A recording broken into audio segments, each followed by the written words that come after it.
Live from the Brickyard in Hobart, Indiana, RRSN.com in conjunction with Regional Radio Sports presents the 2013 high school soccer season in Northwest Indiana, where this evening in a non-conference matchup, it'll be the Wheeler Bearcats taking on the Hobart Brickies. Good evening, everybody. Mike Knezovich along with Kent Rosenbaum to bring you all the exciting play-by-play action in this matchup between the Bearcats and the Brickies. The Hobart Brickies under new head coach John Hutchins, and they're coming off a win last night against the Morton Governors. They check in with a mark of 3-5-1, and the Wheeler Bearcats tonight come in with a mark of 4-6-1. So glad you could join us here for our coverage of student athletes here in Northwest Indiana on RRSN.com and Regional Radio Sports. So glad you could join us here as we get set for what should be a pretty interesting matchup here between Wheeler and Hobart. As we mentioned, the Wheeler Bearcats coming up with a win 3-0, hosting the Hebron Hawks last night, coming up with that shutout win, and the Hobart Brickies winning that ball game over Morton last night by a score of 6-3. And I bring in my broadcast partner, Kent Rosenbaum. And Kent, back to the alma mater for you over here at the Brickyard, the field turf and all its glory out here, and very nice. An opportunity to see two programs here that are on the rise in Northwest Indiana. Yeah, it's good to get back home and finally get back to a game here and watch soccer. Been back here to do a couple football games, but getting to see soccer here is really a treat. But you're right, Hutch has taken over the program here at Hobart. He's got a few wins under their belt already. He's got a good numbers turnout, which is really good for the program. Earlier before the game, he had 8, never knew to play soccer, and this is their time ever playing. So, that's a credit to him and his coaching staff that they want to have some fun and learn a new sport. So, done a good job so far. Program back to, get working up to where we want to be in Hobart. That'll take a little time. He's got good numbers. He's got good class.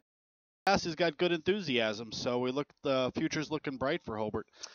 You're watching the junior varsity teams playing right now. The Brickies have a 1-0 lead over Wheeler with 1:20 remaining in the JV game. And we want to thank the folks that have stepped up to help us with tonight's broadcast to make it possible here on RRSN.com and Regional Radio Sports. And they include Wheeler High School as well as the soccer club from Wheeler. Special thanks go out to head coaches David Bach of the boys team, as well as Brian Murray of the girls team, and Ty Eaton and the rest of the boosters for stepping up and helping us with our coverage of Wheeler athletics throughout this season. Also, we want to thank Julie and the Hobart Soccer Club for coming in. It looks like Wheeler has just tied the ball game up. Yeah, right. One apiece with 46 seconds remaining in the JV game. Want to thank Hobart High School and their soccer club, Julie and the rest of the boosters that have stepped up and help us with the broadcast tonight. And also Gill's Auto Repair on Beach Street in Valparaiso. We want to thank them. They've been serving the local community for over a quarter century. We'll be thanking those three entities throughout the program here. But kind of a heartbreaker for the JV team here, Kent, because they had won a game all season long, and they were about 30 seconds away from getting their first win of the year, but Wheeler tied it up. Yeah, it's going to look like it's going to end up 1-1, 20 seconds to go right now, but it's a moral victory for them right now. They're turning things around. Got a lot of new kids out there that haven't played, so a good moral victory for them to just keep moving on down the line. And we're down about 4 seconds, so that's going to do it, as the Wheeler Bearcats are going to end up with the tie in this one. After that late goal in the last couple of seconds of the ball game to tie it up. So both of these ball clubs we mentioned coming off victories. They are both playing in very difficult conferences. Of course, the Hobart Brickies in that Northwest Crossroads Conference with your Munsters and your Highlands and those teams, Andrean, and Wheeler going up against Bishop Knoll and really went toe-to-toe with them. Bishop Knoll was undefeated throughout most of the beginning of the season. And in talking to Coach Bach, Kent, he was mentioning that Wheeler really had opportunities to win that game, and they ended up dropping it 2-1. Yeah, they're off to a tough start. They're 2-3 in that conference. Like you said, it's particularly difficult. On top of that conference, since Boone Grove Wolves, I mean, they're a good program. You got to see them. Was it last weekend? How'd they look? How did Boone Grove look? Did they look like they are the 10-2 team that they're touting, or did they just have a easy schedule?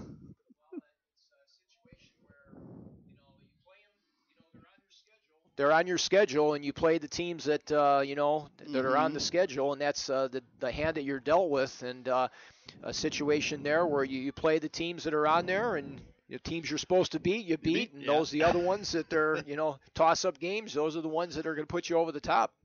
Yeah, but they've done a good job there. Wheeler Bearcats, like I said, is 2-3 in the conference. They're 4-6-1 overall. For a new coach, that's a pretty good job to go ahead and start getting your program in the right direction. They've gone this tonight's night is kind of a homecoming of sorts for John Hutchinson. He spent a lot of time over at Wheeler, a number of years as the JV coach over there, and he said 4 years as the head coach before he left, and then came over here and worked as the assistant or the JV coach with Allendorf here in Hobart. So tonight's night might be a little bit of a grudge match for Hutch to say, hey, I'm back, and I won it tonight. So should be interesting there. I think some of the people that when he was there coaching, I think those families are mainly gone. The players and the families are gone. So, but it's still the fact you always want to go back and show a team where you came from that, hey, I can beat you. Regional Radio Sports Network wants to thank the Hobart Soccer Club for sponsoring a portion of today's broadcast. Home to two 3v3 national championship teams, the club wishes best of luck to head coach John Hutchins and the boys team, as well as Colleen Newell and the girls team, and the respective quests for Northwest Crossroads Conference and postseason tournament success. Best of luck, Brickies, during the 2013 high school soccer season from the Hobart Soccer Club. And prior to the ball game, we had a chance to sit down with Hutch, and we talked a little bit about what's been happening so far this season and the prognosis heading towards the postseason for the Purple and Gold. Mike Knezovich back with you here on RRSN.com and Regional Radio Sports prior to this non-conference matchup here at the Brickyard between Hobart and Wheeler. We're going to bring on head coach John Hutchins of the Hobart Brickies. And coach, a big win last night against the Morton Governors 6-3. 3 wins so far and a tie on the season. Give us an analysis of how the program is progressing here in year number 1 under your tutelage. Well, the kids are working hard, and as everybody knows, it takes quite a while to get something going, but they're in the right direction. They have their ups and downs like any other new team. Very young. We only have one senior on the varsity team, right. So we're very young. How difficult has that been for you? Usually coaches will rely on a player to be that extra coach on the field, with that senior leadership, but obviously you can't count on that. I got about 3 juniors that have come out and stepped up to the plate, and so that'll increase as the next year goes on and should grow from there. Yeah, that would be great for the Brickies, no doubt about that, Coach. And Matt Plezak, a multiple sport athlete for you with 4 goals so far in the central midfield area. Comment on his progress, seeing the field, seeing his wingers on the outside and getting things set up offensively for you. Matt has been playing Premier for a while, and he's our most experienced player, and what we're expecting him to do is lead by example on this field, and he's really working hard to be the team leader out there on the field.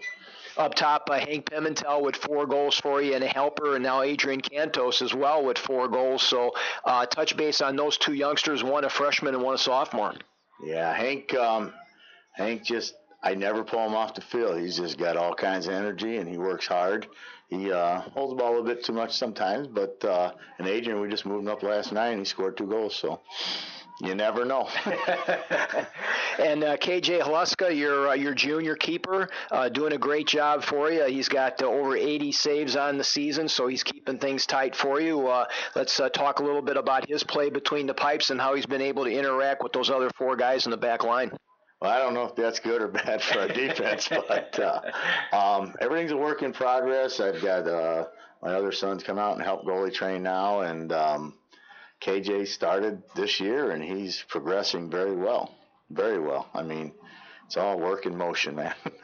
That's all I can say. Give you a wrap-up, Coach. Let's take a look at keys of the ball game. You're taking on a Wheeler team that's also coming off a win in last night's action. As you take a look at what you've been able to accomplish here so far in the first half and a little bit more into the season and what you're looking to do prior to the playoffs, what are you going to have to do to come out with a home win tonight? Well, we're going to have to work hard for 80 minutes. That seems to be always the growing pain, and Wheeler's going to come after us because they play hard. I've watched them play a couple of times, and we just got to play just as hard and work just as hard as they do, and we should be okay. Thanks very much for the time, Coach. Best of luck. You too. That was head coach John Hutchins of the Hobart Brickies joining us on the pregame show. As we mentioned, he is a Hobart High School graduate, a record of 33, 38, and 5, and 5 years overall. And Coach was also over at Wheeler, Kent, for quite a few years, and also has got some extensive club experience as well. Yeah, he's been around the high school program for over 13 years. He's really got a good knowledge of the game, knows how to relate well to the kids. Well, back when Jack was here, they instituted a winter workout program that they did all the time, and Hutch continues that on. But Hutch brings a lot of enthusiasm and his family to the field all the time. So it's something that the kids got look forward to. And as he said in the interview, Rome wasn't built in a day. This is a work in progress, and for him, he can pretty much take this squad that he's got right now and then just reload for next year, because this is an experience year for all these guys, because most of these guys are first-time starters. And he'll be able to just reload and put them on the field for next year. So this is a great opportunity for Hobart to build the program back up. Regional Radio Sports and RRSN.com want to thank Wheeler High School and the Wheeler Boys and Girls Soccer Boosters for sponsoring a portion of tonight's broadcast. The Bearcats and their boosters wish best of luck to Coach David Bach, as well as the Wheeler Boys team, as well as Brian Murray and the Wheelers Girls team. And we wish them best of luck as they go for postseason, as well as Northwest Indiana Soccer Conference success. The Wheeler High School Soccer Booster Club says go Bearcats. And we had a chance to visit with the young skipper of the Bearcats in his second season over at Wheeler High School.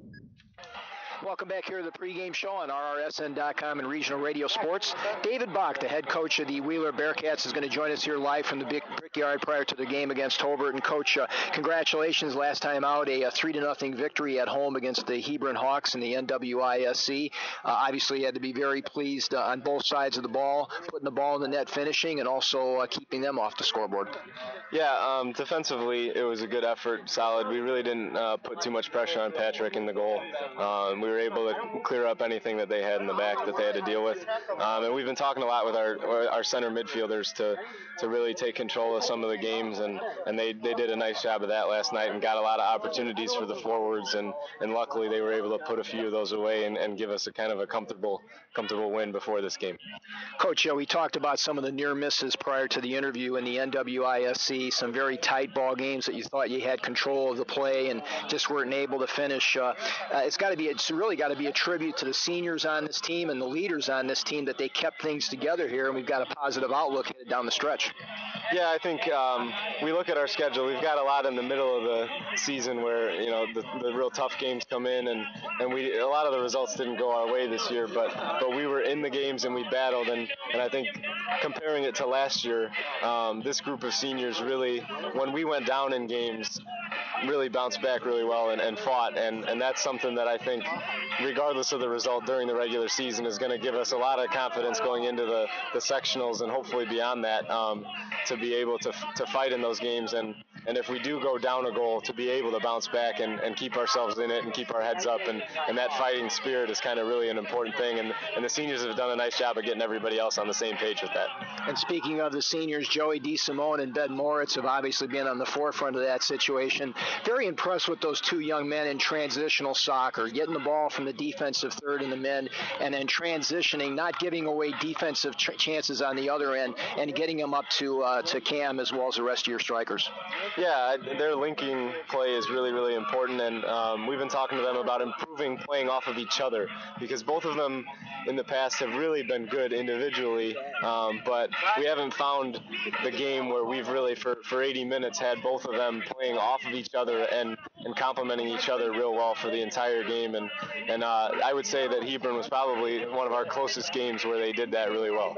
Give you a wrap-up, Coach. Let's take a look at keys of the ball game. You're taking on a Hobart team that's improving under John Hutchins here, an NWCC opponent here, which will be a nice test for you guys. A little bit different aspect as well as on the field turf. So let's take a look at keys of the game if the Bearcats are going to come out with a road win tonight. I think organization in the back, communication and making sure that we take care of their forwards up front, front. I think that we need to win the midfield battle, and then I think obviously our finishing up front when Cameron Ford is on and scoring goals, he's real tough to defend up there, and hopefully then this will be a game where he gets a lot of opportunities and is able to put them away. And if we can get on the scoreboard first, I think we'll have a good opportunity to take this one home. Appreciate the time, Coach. Best of luck. Thank you. David Bach, the head coach of the Hobart Brickies, joining us here on the pregame show. And Coach Bach, so far in his second season with this program, with a record of 12-15-2. That's a .448 winning percentage. Last season, he had some postseason success, Kent, getting all the way to the regional, and he's got some great pedigree as far as where he played and who he played under and where he went after high school. Yeah, he's definitely has a good soccer background. He tutelaged under Pete Reist over there at Andrean, and went to Benedictine University and played. He's got a host of assistant coaches, which is great for the program. Adam Miserly, R.J. Salaski, Ben Nettles, Tony Halterman, and Orlando Esperanza. So, I mean, he's got a lot of good talent there helping out these Wheeler Bearcats. The Cam Ford, their top fronter, striker up there, he's scored 14 goals this year, so he's definitely a threat. And as a side note, he's scored more goals himself than Hobart has scored all year. Hobart's had a little had a little trouble putting the ball in the net, but they hope to turn that around. But Cam is something to watch up there. There's no doubt about it. And he does have a good mix on the squad here of seniors and underclassmen. But like you said before, the seniors are leading this team, and they're a very aggressive, hard-fighting squad. So they look to go ahead and finish this season strong. Looking at their schedule, Mike, they're coming in here 4-6-1. Things go well for them, they could easily have a winning season and heading into the into the sectionals. I think that will happen, Kent. I really do. Mm-hmm. And let me see if I can pull up my notes here and see who they're going with. Yeah, I think they're hosting their own sectional, I believe. Hobart, of course, is going to be playing at Valpo against Valparaiso, Chesterton, and Portage. Yeah, Hobart doesn't get any blessings in that one, that's for sure. That's unfortunate for them, no doubt about it. But the Wheeler sectional, yeah, they're in sectional 34. They're with Marquette Catholic, Washington Township, Westville, and Wheeler. Wheeler being the host. So they've definitely got a good chance to bounce out of that one and come out as sectional champs. And then it looks like they'll be going to their regional that they're going to be going to would be I'm trying to find my notes here as I bear with me as I bumble through this. Yeah, but Wheeler, how many? They're in a 4-team sectional, or no? They're multiple team sectional because that's Class A, right? Yeah, no, they're four teams. Okay. They're 4 teams. The Andrean sectional 33 at Covenant Christian, that's a 5-team sectional.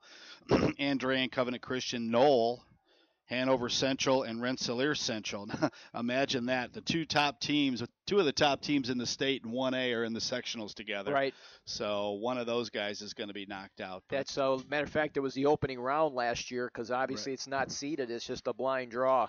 Mm-hmm. Gill's Auto Repair, located at 2602 Beach Street in Valparaiso, has been serving the automotive repair needs of the local community for over 25 years. With multiple bays to serve their customers, they specialize in the repair and care of foreign and domestic cars. They're open from 8 a.m. until 6 p.m. Monday through Friday. Call Gill's Auto Repair in Valparaiso today, 219-462-9694. That's 219-462-9694 for Gill's Auto Repair in Valparaiso. We want to thank all of our sponsors that have helped us have this live video cast tonight here on RRSN.com. Let's take a look at tonight's starting lineup. First of all, for the visiting Wheeler Bearcats, coached by David Bach. They will have up top 2 strikers, number 7, Cam Ford, the senior, 14 goals and 3 assists this season. He's going to be joined up top by number 3, Brendan Melvin, the freshman, 3 goals and 3 assists on the season. 5 midfielders across the front for the Wheeler Bearcats. On the left side will be number 6, Danilo Orlich, a sophomore. He'll be flanked on the right side by number 4, Ryan Conley, a senior. The 3 central midfielders for the Green green and orange, will be number 2, Ben Moritz, a senior, with a goal and 4 assists this season. Adam Hanley will be the man in the middle, a freshman with a goal and a helper this season. And Joey DeSimone, the first team All-NWISC honorable mention in 2012. He's the straw that stirs the drink in the middle, number 5 for the Bearcats, 5 goals and 7 assists this season.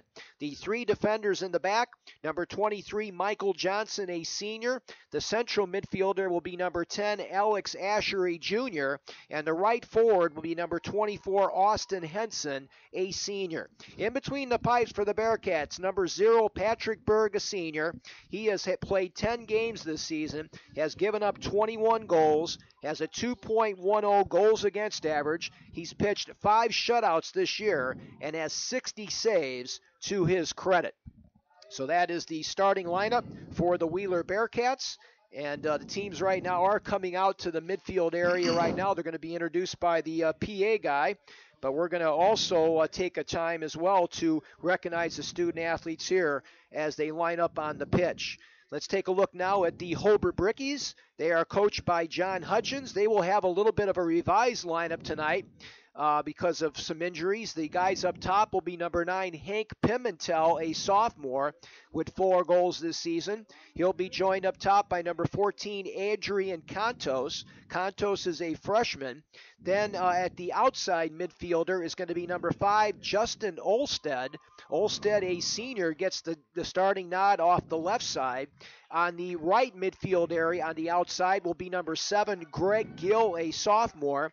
The 2 central midfielders tonight, the multiple sport athlete that we talked about, Matt Plezak, number 18, a junior.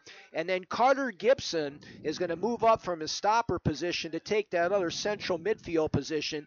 He is number 11. And then the men in the back, because of the absence of Miguel Marcano tonight, Zach Pardis, who normally plays at left outside mid, he will move back to left fullback tonight for the Brickies. Vince Olmos, number 13, a junior, will also be in the back line. Martin Howland will be a stopper. He's a junior. And then Todd Burns, who normally plays on the right side, he will drop down and he will play right fullback tonight for the Hobart Brickies. So, Ken, about you not to have too many changes, players personnel rise, but with a player that's out. But Hutch certainly has had to mix and match here a little bit. Yeah, he's had to move some people around, but it didn't move them around too drastic. They're either just moving up or back in the lineup. They're not crossing over to the opposite sides of the field, which isn't too bad. But as you go through the season, you train your players in practice that you're going to play different positions, and as the flow goes for the game, and as you flow throughout the game,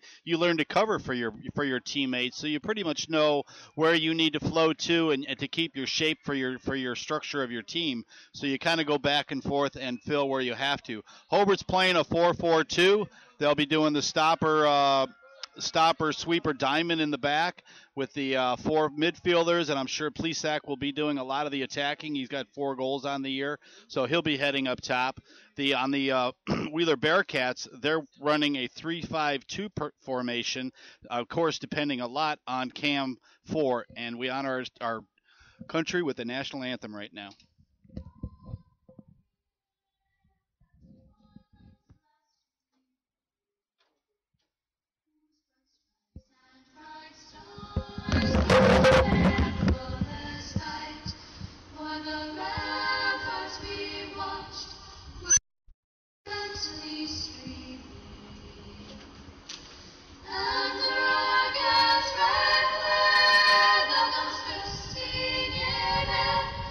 Gave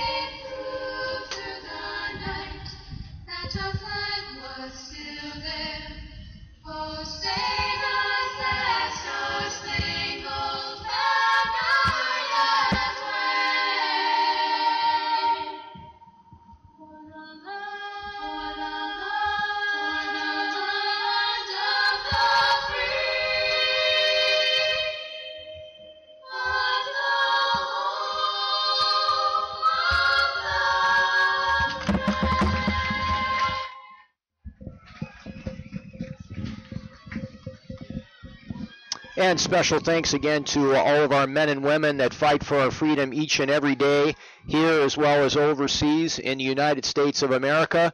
And again, thanks for the blessings that they give us for our freedoms here each day. Our officials in tonight's ball game are Daniel Aguilar. He will be the man in the middle. Victor Zendejas and Milan Marinkovic will be our linesmen out here. So we got a veteran crew out here tonight, Kent, and really a beautiful night for soccer and hardly any wind to speak of, and nice cool conditions for the student athletes. Yeah, great conditions to play tonight. They're on the field turf, so the turf obviously will be no effect. It's a good and cool night, so it should be a great night. It's you didn't know how to dress, but when the sun was out, because it was kind of warm, and now that the sun's gone down, it's getting a little chilly. So perfect night for the kids to play.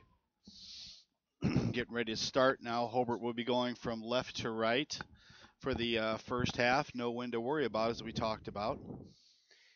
So we are getting set to get underway. The Hobart Brickies dressed in their white home uniforms with the purple numbers and jerseys. They'll be moving from left to right. The Wheeler Bearcats in their orange tops with the white stripes. And they'll be moving from right to left on your laptop. And we are underway as the Wheeler Bearcats knock it down into Hobart territory.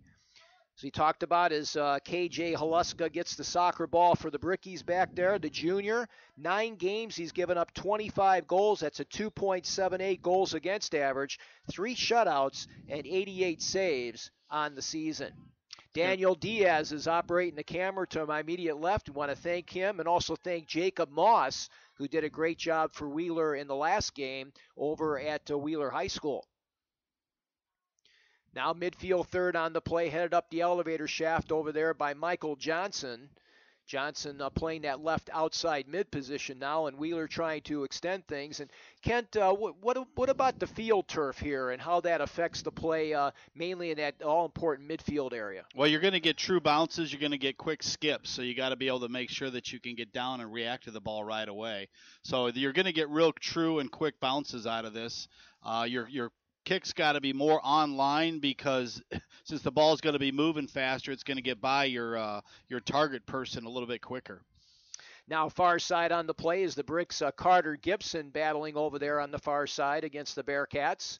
And now they bring it into the midfield third, looking for Adrian Contos, who got to start, the freshman over there. Now a through ball on the play, looking for Cam Ford coming Offsides. in, and they call him offside on the far side. And Cam Ford, the senior, as Ken mentioned, 14 goals and 3 assists on the season, Ken, and he's a sharpshooter up there. Yeah, they're going to try and keep him up top there and try and do some one-on-ones. They're going to do a lot of through balls and over the tops to try and set up one-on-one situations to let him blaze through. So kind of watch as the game develops how tight he stays against the Hobart defense. Hobart defense, of course, is going to have to push up, keep him away from the net, and let Haluska have a lot of room to chase a ball down once they do get it over the defense's head. 2 minutes gone here in a scoreless first half, and now we're going to have a free kick situation now for the Bearcats. It's been that back line that's done a great job with Michael Johnson, Alex Asher, and Austin Henson. Henson will do the honors from his right fullback position here.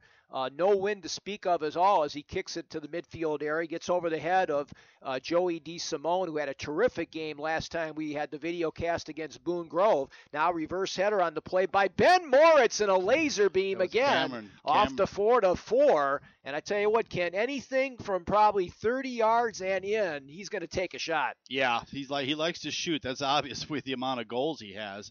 But he did a nice job of just taking that in one touch and just taking a shot at it, trying to catch Haluska off guard. So KJ now will go back off to the far side as the Brickies will do a good job building from left to right. They've been having some difficulty offensively, but they've got Matt Plezak there in the middle. Now knocked down defensively on the play and picked back up in the midfield third. It will be a violation on the Bearcats and a free kick now for the Bricks. Each team now with one free kick. 36-48 left to go in the first half. Trying to get it off to the right side there to Justin Olstead on the right wing for the Brickies. And now doing a tightrope walk on the near side is Michael Johnson. Johnson gets tripped up from the backside on the play by Todd Burns. So a foul called on the Brickies midfielder. First foul of the ball game and another free kick here for the Bearcats. I think Burns just wanted revenge on that one. He had the ball taken away from him. He says, "You're not going anywhere with that. I want the ball back." Ben Moritz, who had two great free kicks in the game against Boone Grove, gets it into the midfield third to Adam Hanley. Knocked out of the defense by the Brickies' Carter Gibson. And now they'll bring it back to the midfield third on the play, trying to get it to Pimentel, but too many orange jerseys there for the Bearcats. Now D. Simone with his back to the Bricky offense. Nice give and go on the play. They've got some numbers now building in the midfield third. They had an opportunity on the right wing as they come in on the play with Moritz on the play. Get it on the play now over to Melvin. And a good job defensively by the Brickies to knock that one out of there. Pardis did a nice job of coming back, Mike, to help out. Now D. Simone, spinorama move, trying to get the right foot free at the 18. Good job by the Brickies on the back line to get it out of there. And now again, off the central midfield area, Hanley had his pocket pick. Brickies come back. Now they've got Pimentel stringing towards the midfield area. 3 Bearcats back defensively for Wheeler. Bearcat defense isn't coming up very much. They're kind of hanging back and making sure nothing happens. They're only keeping the one striker up there for Hobart. So not much of a threat right there. That pass to the inside was probably cut loose a little too early. Had a little bit of room to try and let some things shape up and let the Hobart Prieto get around and get somewhere in the open. Gill's Auto Repair at 2602 Beach Street in Valparaiso has been serving the automotive repair needs of the local community for over 25 years. With multiple bays to serve their customers, they specialize in the repair and care of foreign and domestic cars. They are open from 8 a.m. until 6 p.m. Monday through Friday. Call Gill's Auto Repair in Valparaiso today, 219-462-9694. That's 219-462-9694 for Gill's Auto Repair in Valparaiso. It was a nice kick that time by Patrick Berg. Got it well over midfield. Now right side Hanley, trying to get something going off the right side now to Brendan Melvin. His kick goes past the far side, and now Melvin is down in a heap, and Milan Marinkovic is going to call a foul here on the Brickies, and now this is going to be a great indirect kick here for Ben Moritz and the Bearcats. It's going to be, looks like it will be a direct. A little hip check over there, put the Wheeler Bearcat player down. Offsides line set right at the top of the box. Moritz looking for Asher, who is breaking towards the 6, but Haluska comes up, and he makes the stop. They tried to do a quick kick on that one. Didn't take a lot of time to set up. Hobart was well positioned to go ahead and defend that one. So far, Hobart's doing his job, just carrying on, bringing the back, forming good. Now we've got Hobart's Cantos there in the back. He's trying to make something. The offense third. Hobart trying to keep it at third. Good numbers, and they're trying to center it up. Now right side they go. It's picked up by number 5. That's Olstead. Olstead now will bring it back and get some help from Todd Burns. Tries to go into the midfield area on the play. Knocked down nicely at the defense by Henson. Now a shot and a save on the play by Berg off the opportunity there from Carter Gibson, the sophomore for the Brickies. First shot of the night for Hobart. That's what you want to do. Just put something on net and see what happens. Yeah, first time they've actually been in the offensive third for any duration for the game. Now a nice run here on the near touchline on the play by Burns for the Brickies. Todd Burns trying to break the double team there with a nutmeg with 32:41 remaining in a scoreless first half. Now Burns centering pass, midfield third on the play. Pimentel trying to get out of there. Good job by D. Simone to come back now. And Aluska will come out of the goal and play the 5th defender here with a little bit of an assist by Vince Olmos. Good combination passing there by Hobart. Move the ball around, trying to find the open man. But Bearcats dropped back really quick, got their midfield back on defense, and kind of shut that down.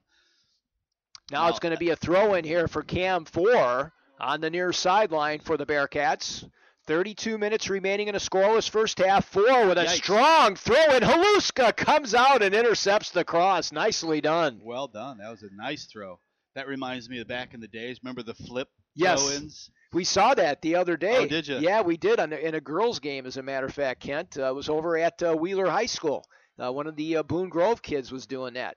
Now the Brickies come back on the play, trying to get it inside to number 14. That's Adrian Cantos. Cantos now spinorama move in the midfield third off the far side to Matt Plezak. Bricky's building nicely on the play as they get it back to the 18. A shot on the plate just past the near post on the opportunity there for Plezak, Ken, and they had that one set up nicely. Very nice. Plezak did a nice job of getting the ball to the outside. They brought it back to him. He kind of dropped himself back a few steps so he'd be uncovered and let loose of a shot that just went wide. But that was a nice ball handling in there by Hobart. Regional Radio Sports and RRSN.com want to thank Wheeler High School and the Wheeler Boys and Girls Soccer Boosters for sponsoring a portion of today's broadcast. The Bearcats and their boosters wish best of luck to Coach David Bach and the Wheeler Boys team, as well as Brian Murray and the girls team. They wish them best of luck in their quest for a Northwest Indiana Soccer Conference championship, as well as success in the upcoming IHSAA postseason tournament. The Wheeler High School Soccer Booster Club says go Bearcats. Through ball trying to get it over to Cam 4. Nice job by the Brickies to knock it out. We're scoreless here with 30-34 remaining here in the first half of play. The JV game ended in a 1-1 tie. Yeah, Wheeler came back and scored within the last minute to go ahead and tie it up. Ruined the Hobart's JV team for their chance for their first victory. Now headed over the near touch line as the Bricks pick up some real estate on the near touch line. Coming in to do the honors for Hobart will be Todd Burns, number 15. Burns now just outside the 18 with the headers. They're trying to get it on the play over to Olstead. Now Olstead with a good job with a little shove pass in the midfield third, looking for Cantos. Now Plezak's in pass going into Pimentel, trying to get it through the 18. And a good job of coming out by Berg, and albeit a little bit on the slow side. Yeah, he kind of had a late start on that. Great punt right there, well over midfield. But Hobart trying to get it to Pimentel, or who was? Oh, that was to Pimentel to set something up there, going one-on-one against three defenders. Kind of a tough job. But in that case, all you really need is just one step and fire it away at the net, because he was only at about the 12. So nice chance there by Hobart again. 50-50 ball. The Brickies trying to counter with Matt Plezak. Good job of getting the return pass now from the midfield third as the Bricks now moving from left to right on your laptop. Now Pimentel trying to go give and go, but the pass doesn't connect. But then Hank's able to come back up with it. Now he gets pushed off on the play, and a foul's going to be called. Good job by the central referee, Aguilera, with the call. Free kick for the Bricks. Their third free kick that I've got down, Mike. 3 for each team right now. Now Holland is going to go with the kick. Martin, a junior, here on the near touch line with 28:50 remaining. Nice pooch kick to the 18, knocked out of the defense nicely by D. Simone for the Bearcats. Now 4 comes back from his striker position for the Bearcats. Cam, centering pass, looking all the way down. He's got a man onside down there, and that is Ben Moritz, or check that, Melvin.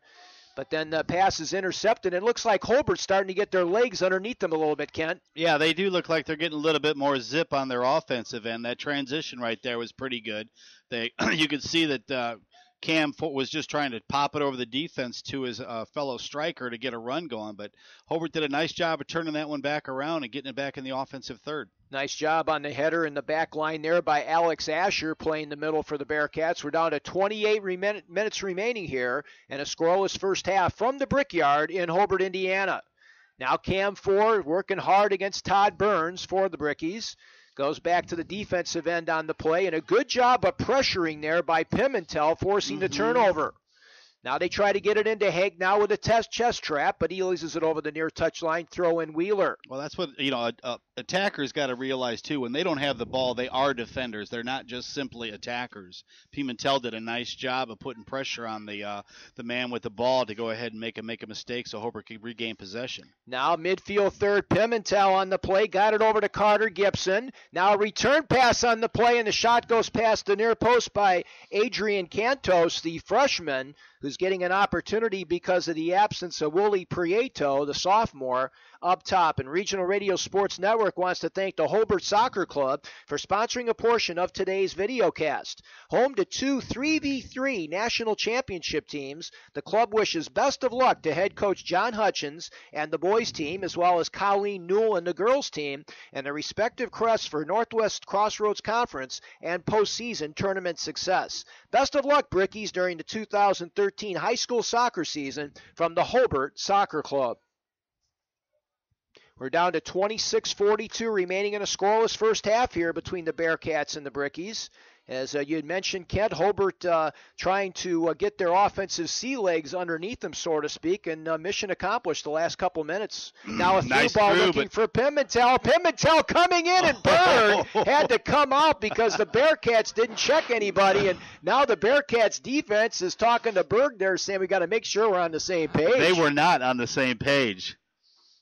Morris for the Bearcats was kind of looking at the keeper, Berg, saying, you coming or not? And finally Berg got the message that he had to come out. But they're going to have to do a little better job of communicating there. Now give and go on the play to Carter Gibson, knocked down by the Bearcats defensively. And they bring it back with 25-54 remaining here in a scoreless first half. Now Ben Moritz with the lime shoes. Midfield centering pass on the play, trying to get it off to the left side to Orlich. He goes 50-50 now and gains control for the Bearcats. He'll get the throw in. Danilo Orlich now looking for Cam Four in the offensive third. Four's got a couple players, including D. Simone, right in the box, and Aluska comes out nicely there, Kent, the netminder for the Brickies, anticipating the cross. Yeah, did a nice job of coming out, because who was that coming around the backfield? Was that Melvin? I think that was Melvin, yeah. Melvin was coming around the back, and had he not intercepted that would have been an easy tap-in. 15 minutes gone here as a 50-50 ball now is corralled by Plezak in the midfield third for the Bricks, looking for Pimentel. Good job of aggressive defensive play in the back line there by Wheeler's number 20. That's Andres Ruesta.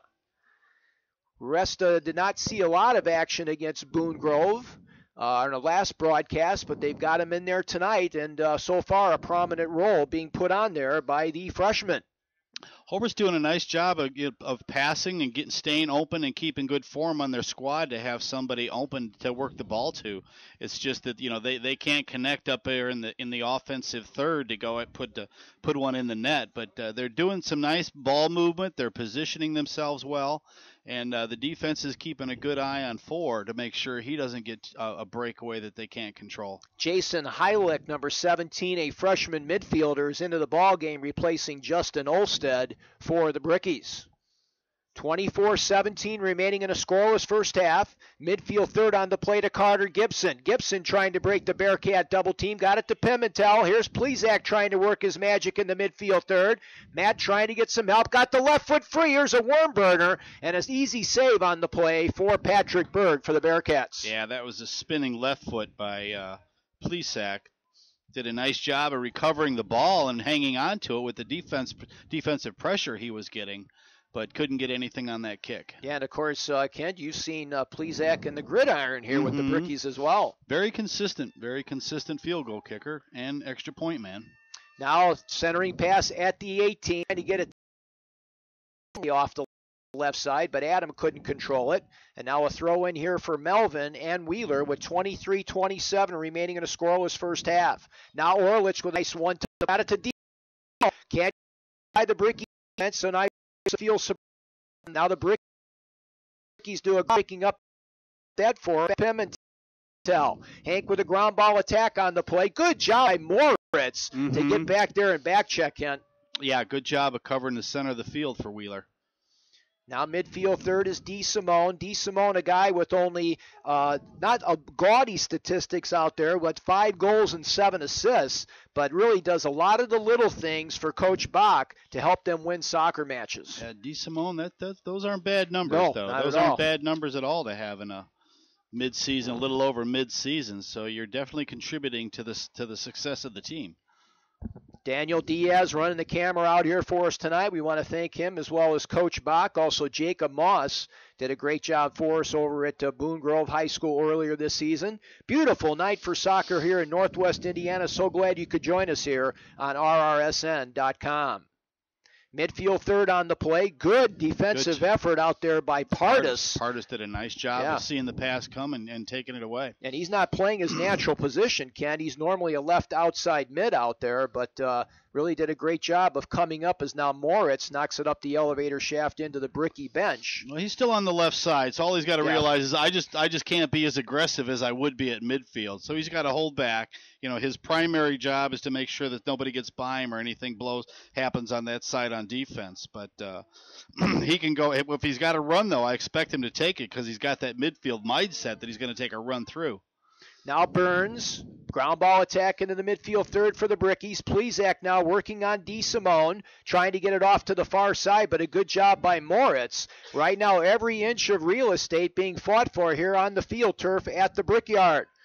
Now long ball attack looking for Cam 4 on the play. Good job by Hobart to come back, and they're going to give up a corner on the play. That's not what he wanted to do. And that was something that Vince Olmos was right now pointing towards his left fullback, saying, we got to communicate back here when we've got a player for the Bearcats breathing down our throat. Well, you can see the Wheeler strategy there. They're just going to try and pop it over and let 4 run.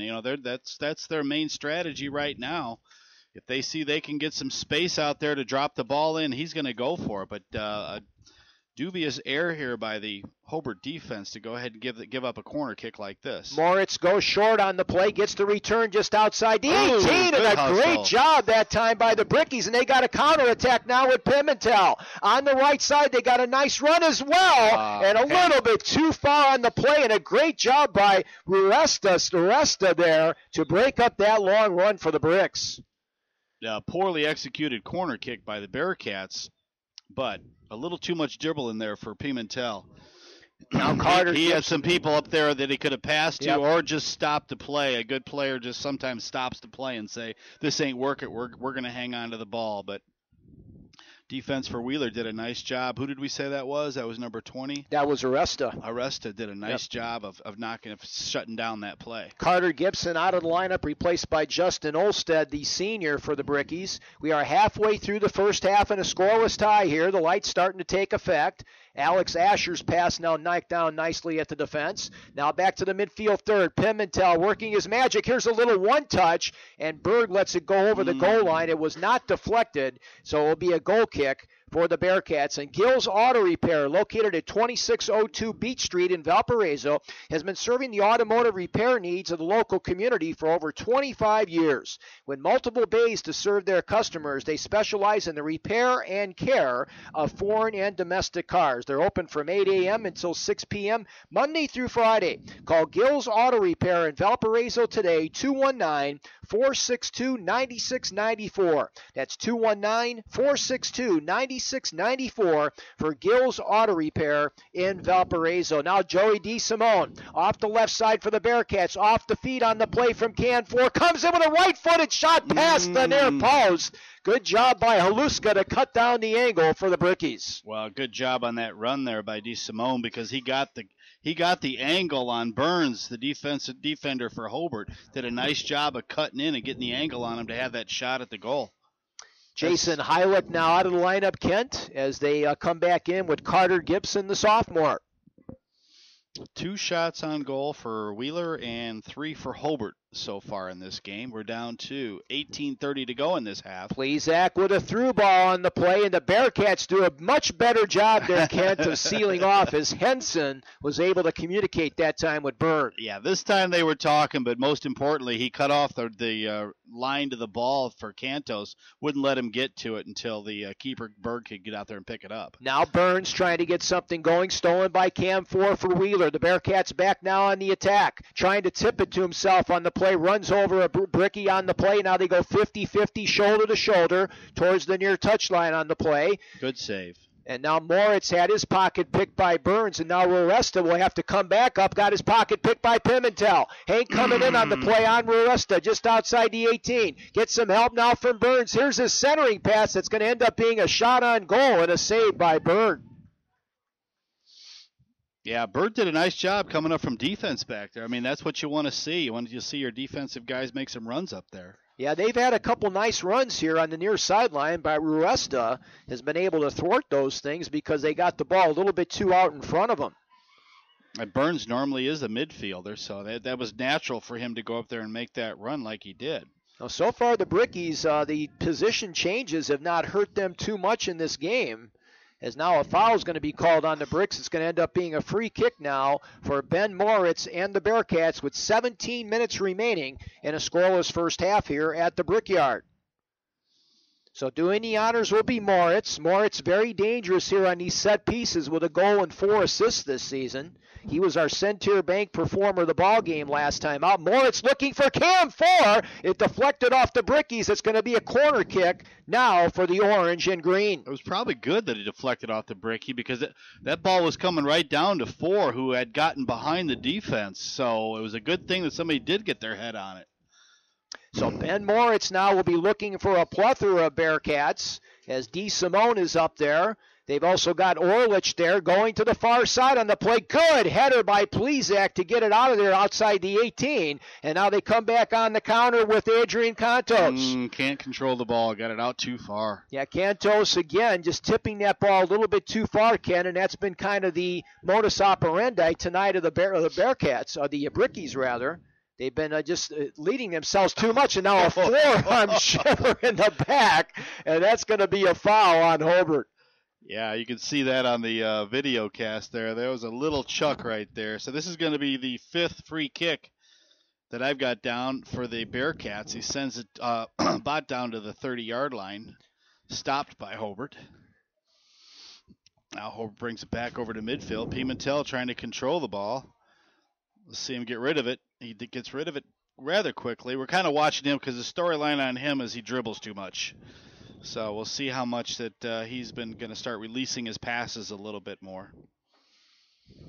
Other ball game we got going on tonight over on WJOB, that girls game between KV and Crown Point. That's going to be a dandy. Yeah, that's a big game tonight. KV, they're still undefeated, aren't they? 12-0-0 on the season. Mm-hmm. And still no love in the rankings. Nope. I can't believe that. Not even getting any kind of votes out there, and that's really a shame. But if they knock off Crown Point, I would think the posters would wake up then. But you know what? Sometimes that's good too. Then nobody under the radar type under of the thing, radar, right? Yeah, under the radar and get into the tournament. Now it looks like a injury there in the midfield area to Ben Moritz. A nice job there by the middle official tonight. That's Daniel Aguilar to make sure the young man is okay. Now midfield third, 14:33 remaining here in a scoreless first half. Now Pimentel gets the pass on the play. He's 1-on-3, needs some help. And the Bearcats are able to get it out there now with Adam Hanley. There they Hanley go, looking for 4 on the play. Haluska is going to come out there and he's going to say, I'm going to be the 5th defender back there. Nothing wrong with that. He executed it well. Got out there and put it back out. But you always cringe as a coach when you see your keeper come out that far and swing. D. Simone's going to get called over the back on the foul. Good call by the official and a great play by Matt Plezak for the Brickies. Got his body on the ball and couldn't let the defender get to it except to go over him, and that's exactly what the defender did and drew the foul. Now Pimentel trying to go give and go with Plezak, but Orlich has the answer over to D. Simone for the Bearcats. No score, 13:46 remaining in the first half. Now here's Hanley. Long through ball looking for Melvin, who's been a thorn in the side of the Brickies there off that left side. Good job defensively out there by number 7, Greg Gill, to knock it over the far touchline. And actually, it's going to be a handball. Yeah. It's a handball. It did a nice job Sure. of getting in the way, and the ball went up into the body of the Wheeler Bearcat, and he knocked it down with his hand. Both teams are getting ready to go back to the bench, and Regional Radio Sports Network wants to thank the Hobart Soccer Club for sponsoring a portion of tonight's broadcast. Home to 2 3v3 national championship teams, the club wishes best of luck to head coach John Hutchins and the boys team, as well as Colleen Newell and the girls team, and their respective quests for Northwest Crossroads Conference and postseason tournament success. Best of luck, Brickies, during the 2013 high school soccer season from the Hobart Soccer Club. Good cover back there by Olmus. Did a nice job of recognizing that the man was going down the sidelines, came back from his center defense position and cut it off. And did not give up possession as Hobart retains control. As now Orlich comes out, and into the ball game Ryan Conley, who had some quality playing time against the Boone Grove Wolves, and also into the ball game as well as Len Islas, a sophomore.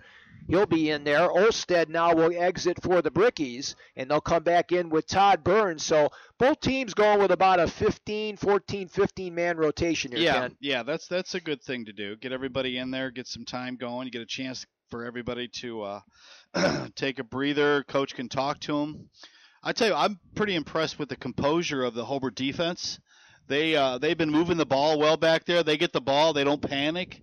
They work the ball back and forth to each other and try and swing from side to side to try and see where the opening's going to be. But it's not the panic-stricken defense that we've seen in the past. It just clear it as fast as you can. Yep, and give up possession. That's the key. And so far, the time of possession has been pretty even, Steven, in this one.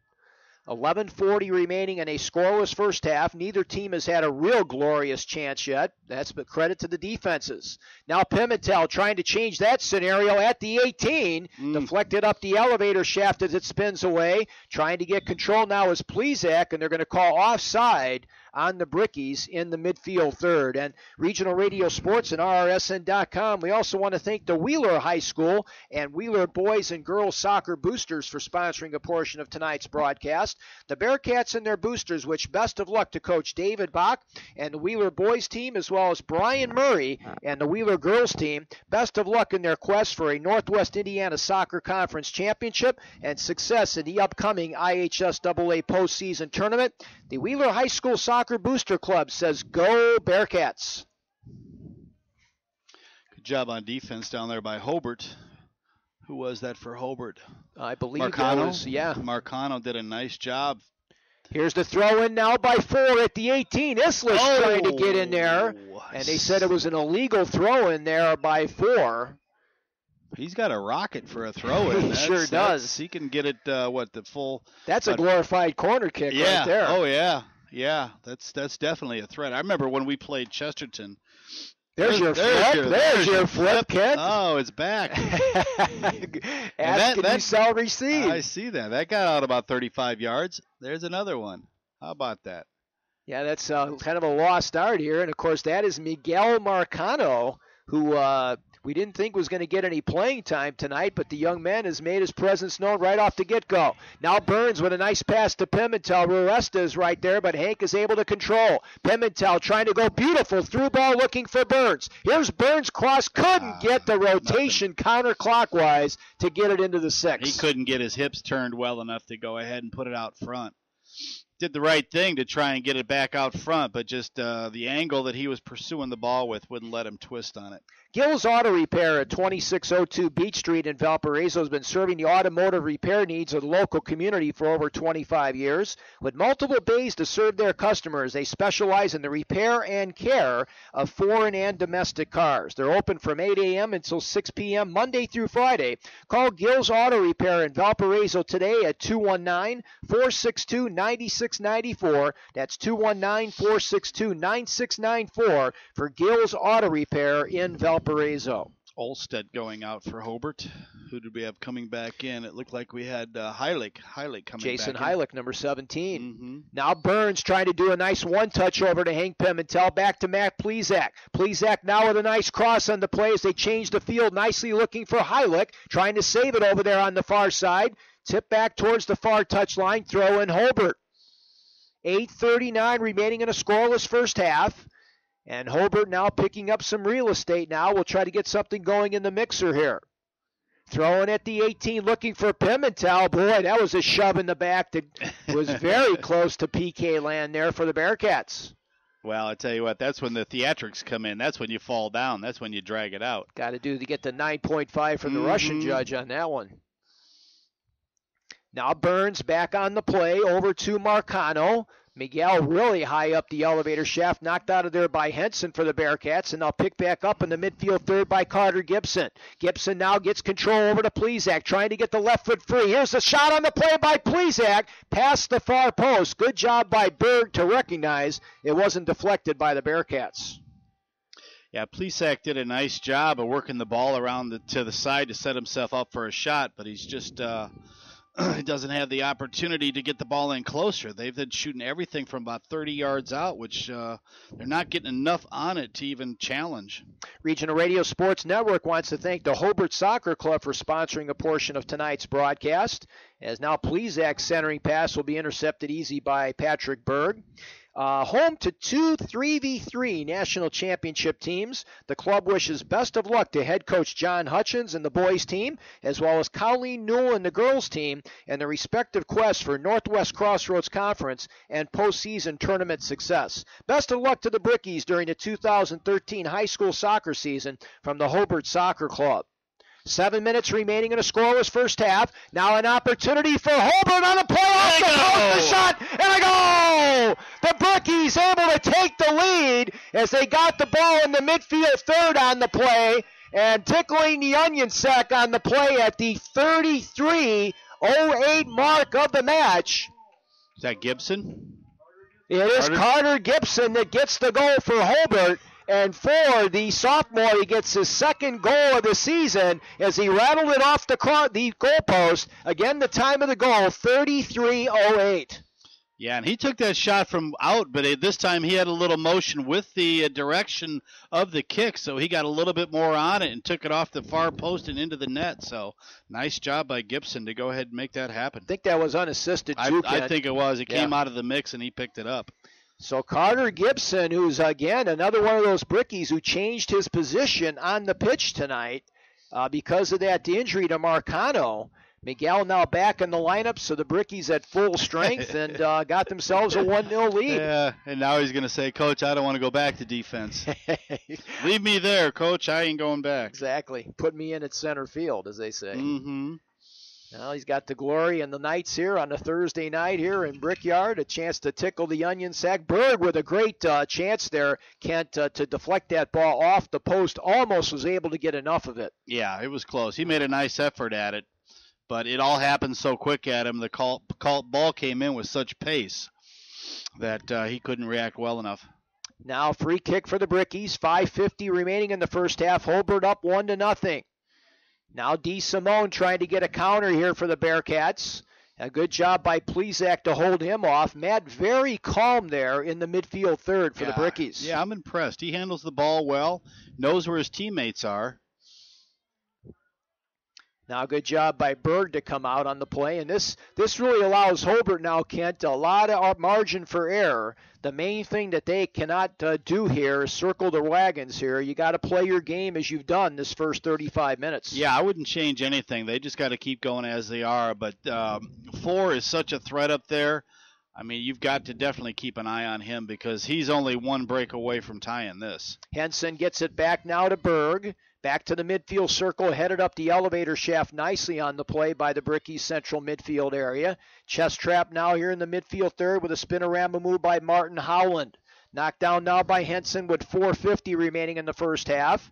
The goal by Carter Gibson has given Hobart the lead. Now Brendan Melvin looking for Cam 4. Knocked down nicely at the defense by the Brickies. Melvin trying to get in there. Milan Marinkovic. And he called a foul here. Oh, they overruled him, and they say it's going to be a free kick for the Wheeler Bearcats. Yeah, wow. Pardis did a little shove to get position on that ball. And that was more called, I think, by the that was called by the center ref. Aguilera. The side judge over there looked like he raised his flag to call it, but then brought it back down. But Aguilera went ahead and called it. This is really a dangerous situation now for the Brickies. Ben Moritz, he's running the cash register on a lot of these. A two-man wall being set up by Hobart with 4 minutes remaining in the first half, and Hobart up 1-0. Here's Moritz's chip to the offensive third, headed past the far post on the play, trying to header comp for 4 on the left wing. Yeah, he sent it low. I probably would have went far post high. Dodges the foot right there. We're down to 3:40 to go in this half. It'd be very key for Hobart if they can just keep this 1-0 lead and not let Wheeler get any momentum going into halftime with the score.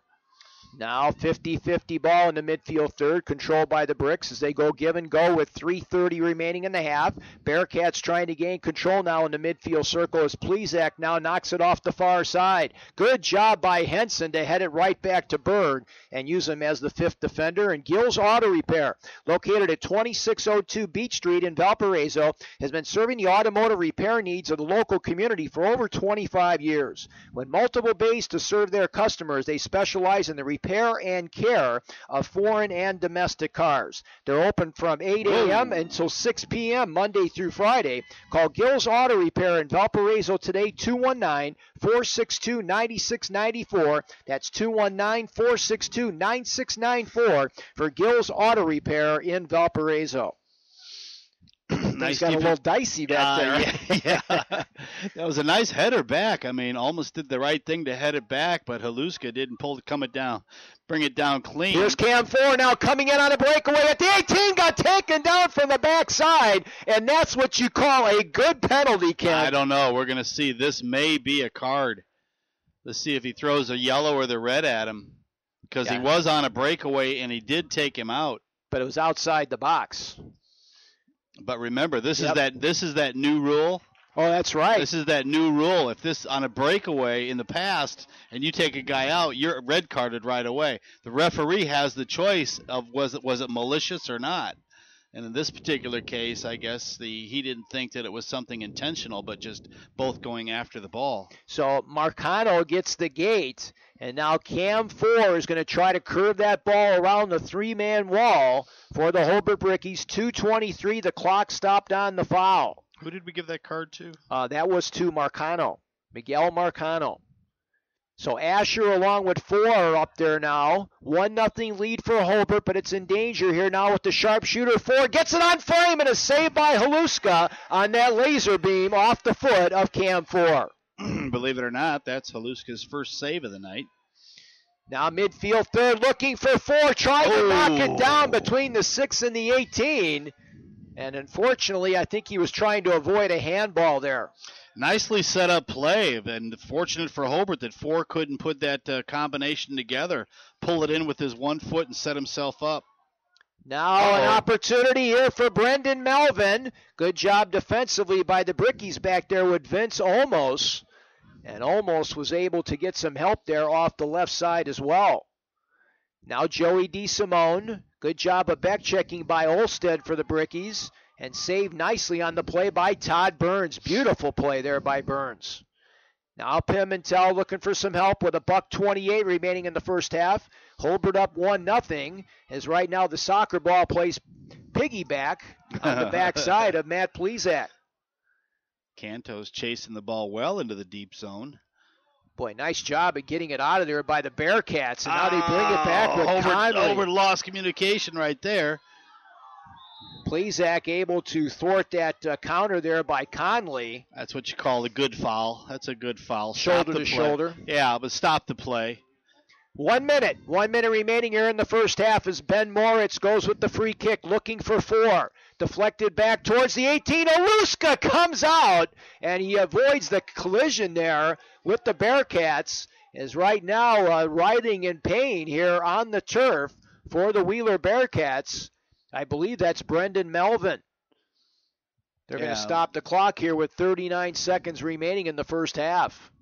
I didn't think Haluska was going to get out there fast enough to get that. That must have been a play. I couldn't see where he hit, but it could be a knee or the knees collided, and that's just that's a painful stinger when 2 knees collide like that. Yeah, David Bach is out there along with the rest of the training staff right now. I think that might have been a head situation there, Kent. So our thoughts and prayers are out there right now to the student athlete, and Regional Radio Sports Network wants to thank the Hobart Soccer Club for sponsoring a portion of today's broadcast. Home to 2 3v3 national championship teams.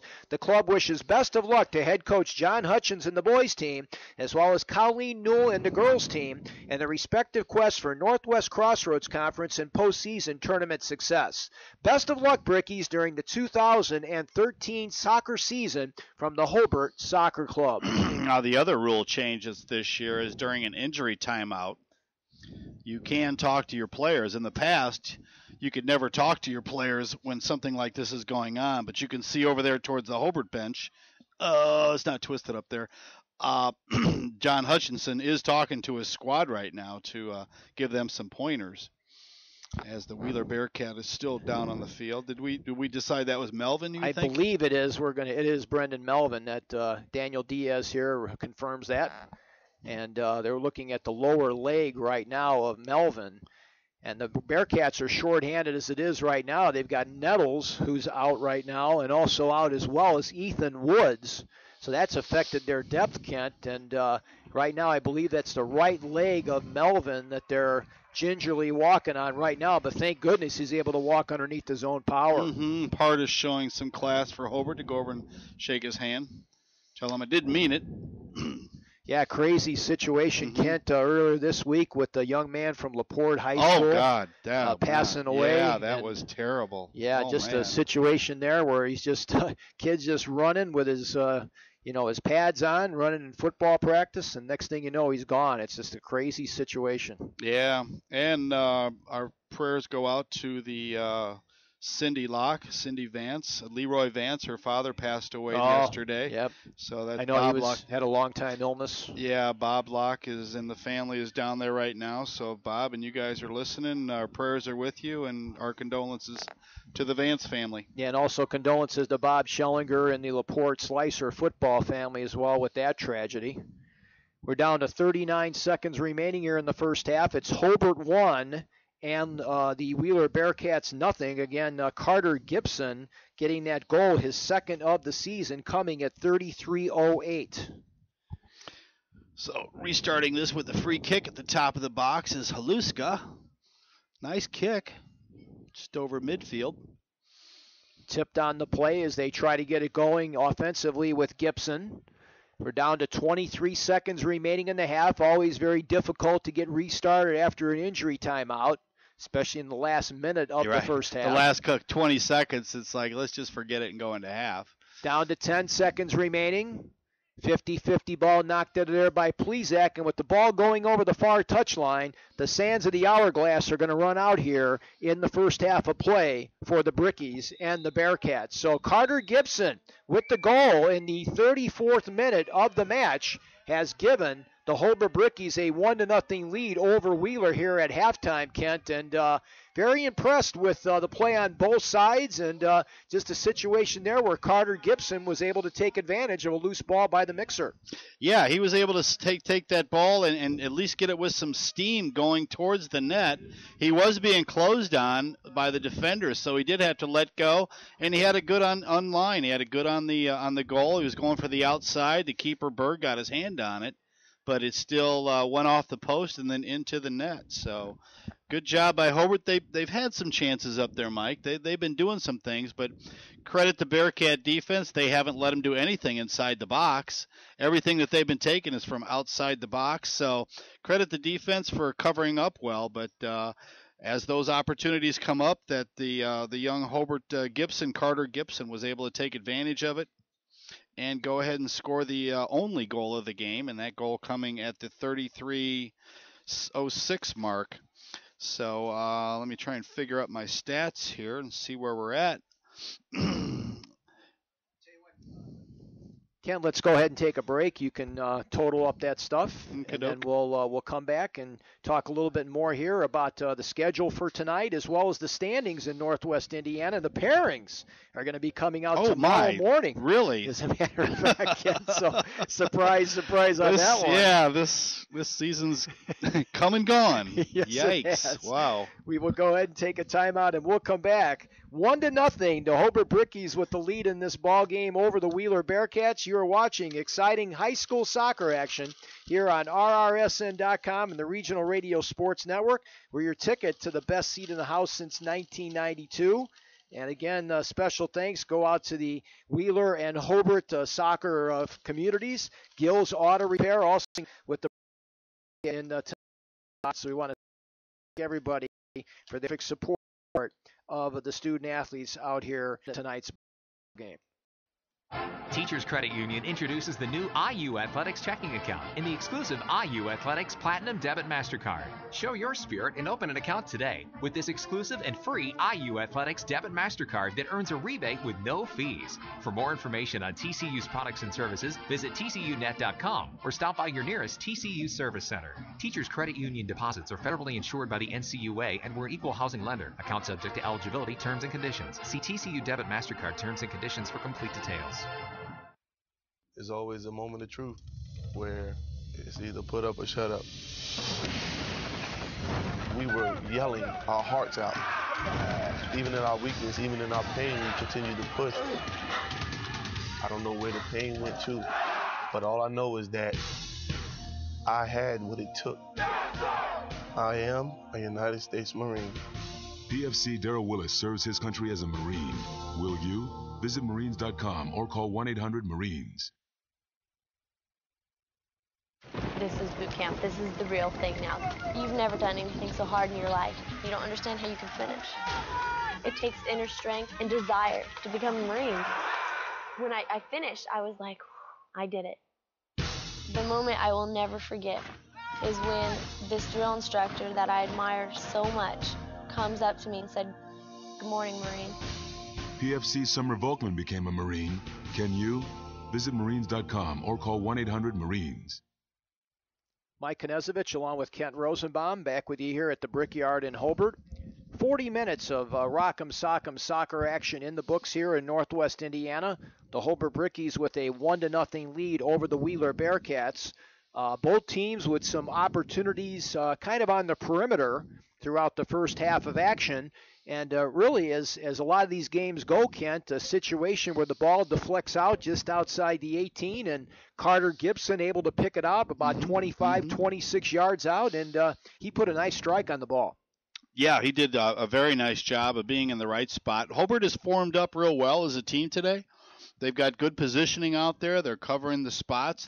And that's where I think Hutch has taught them that there's places on the field you got to be. There's certain formations we got to have, and that's why it's worked out well for him to move his players around from defense to midfield and back and forth, because they know the positioning and the proper form that they want to show. In this particular case, Gibson was in the right place at the right time and able to take the ball up the field and get a good shot on that. He had to take the shot when he did because he was getting pressure on it.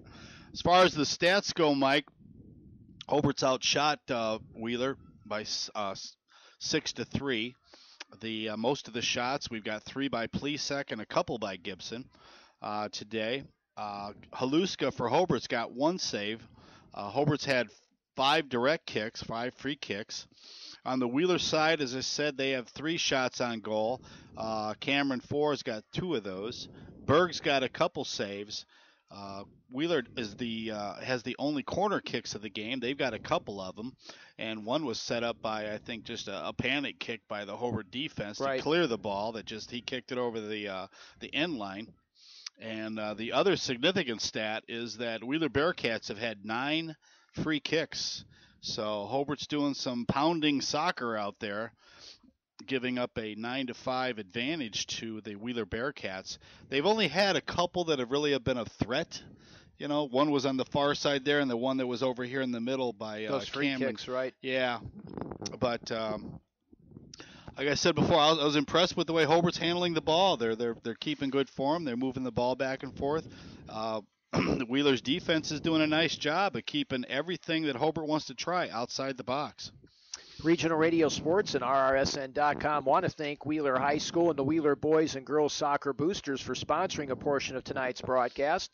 The Bearcats and their boosters wish best of luck to Coach David Bach and the Wheeler Boys team, as well as Brian Murray and the Wheeler Girls team, and they wish them best of luck in their quest for a Northwest Indiana Soccer Conference Championship, as well as success in the upcoming IHSAA postseason tournament.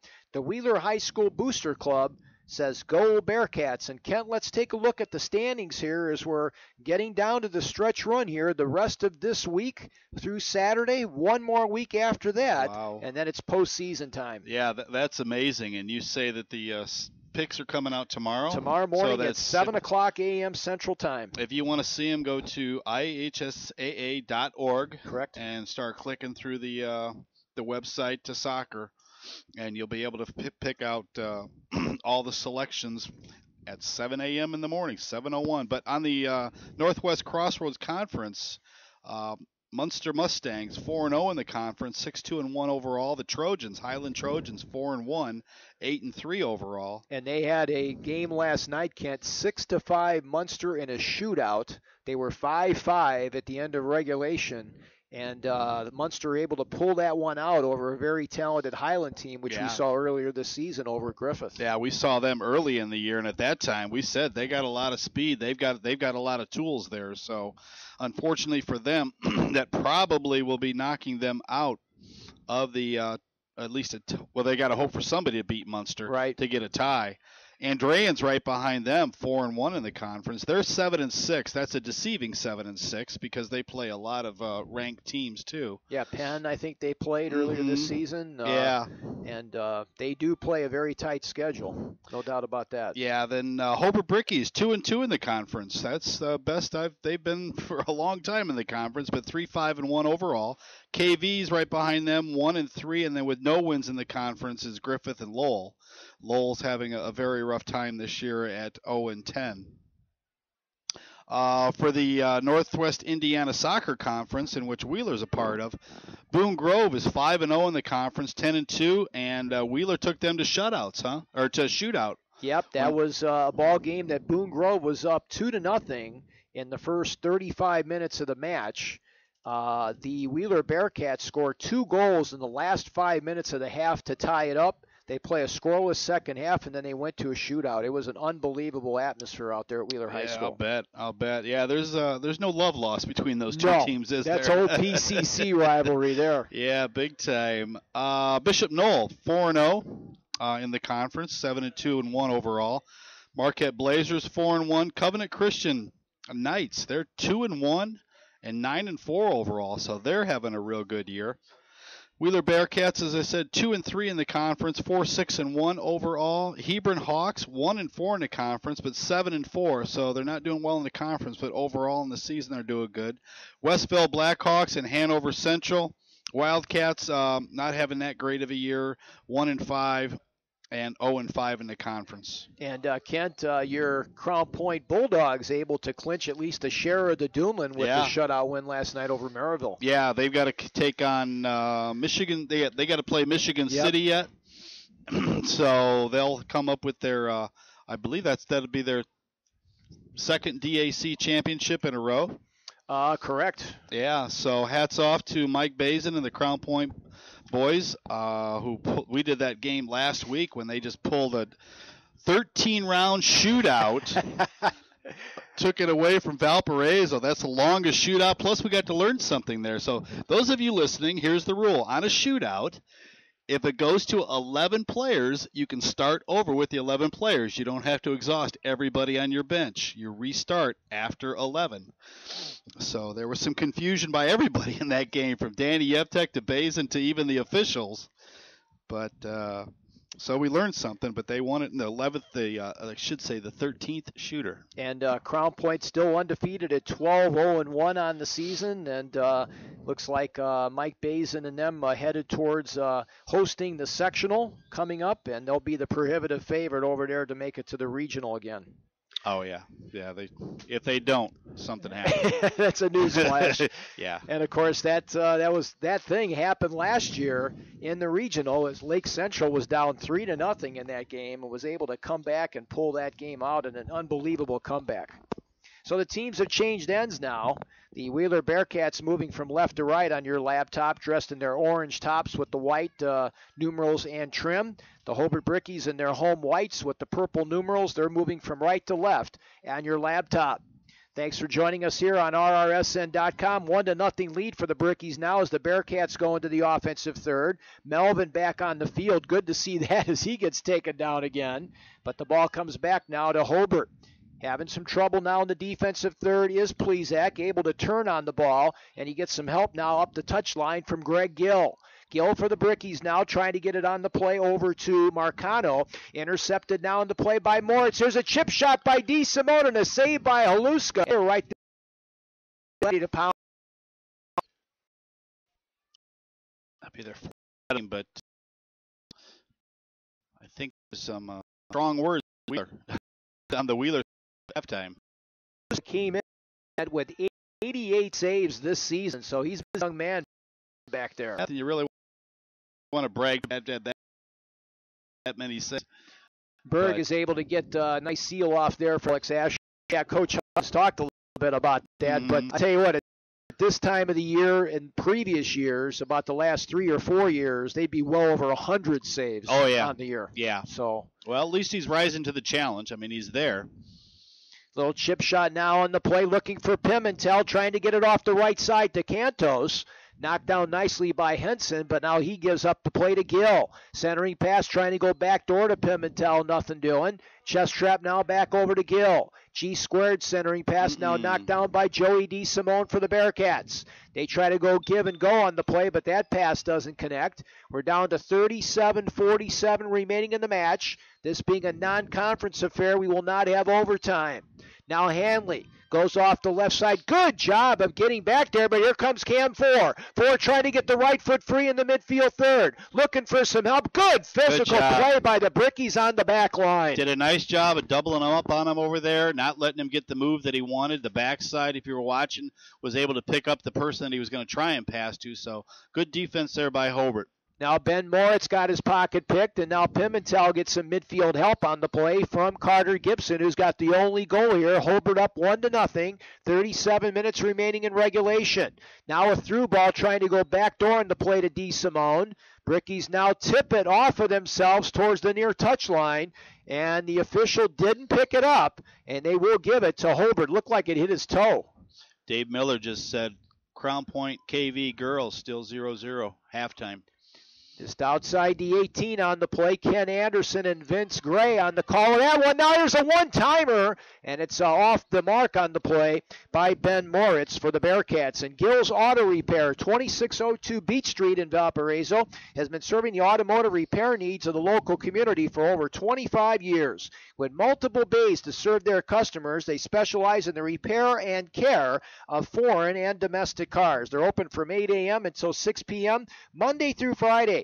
Call Gill's Auto Repair in Valparaiso today at 219-462-9694. That's 219-462-9694 for Gill's Auto Repair in Valparaiso.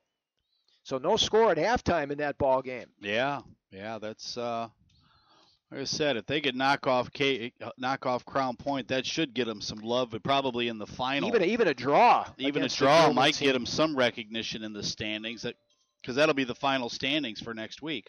Right, and KV has still got a couple more road tests in the Northwest Crossroads Conference before they can possibly wrap up the NWCC crown. Oh, did you hear what they're doing for the girls? Yeah, they're going to do something with on the boys' halftime. Yeah, boys' halftime, yeah. We went down to do the KV Chesterton girls game. It was seniors night, and that was their last home game, and it got rained out or lightninged out.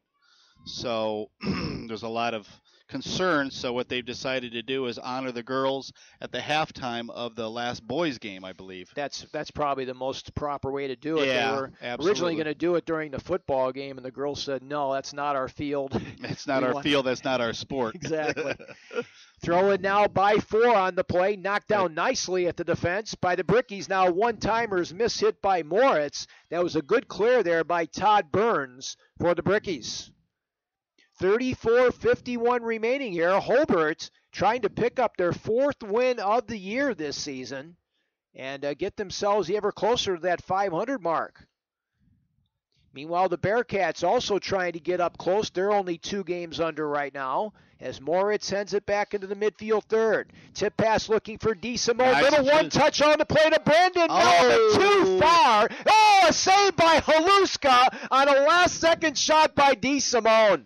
That was a nice save by Haluska, because I think everybody thought that they were going to block him off, and he wasn't going to get anything on it. That was actually Melvin that got his left foot on there, Kent. Just a real sneaky little toe tap there, and boy, KJ had to be on the spot. Yeah, did a nice job of reacting because he had to stick his foot out there to knock it away. 6 minutes gone here in the second half. Hobart up 1-0, but the Bearcats turning the heat up on the kitchen.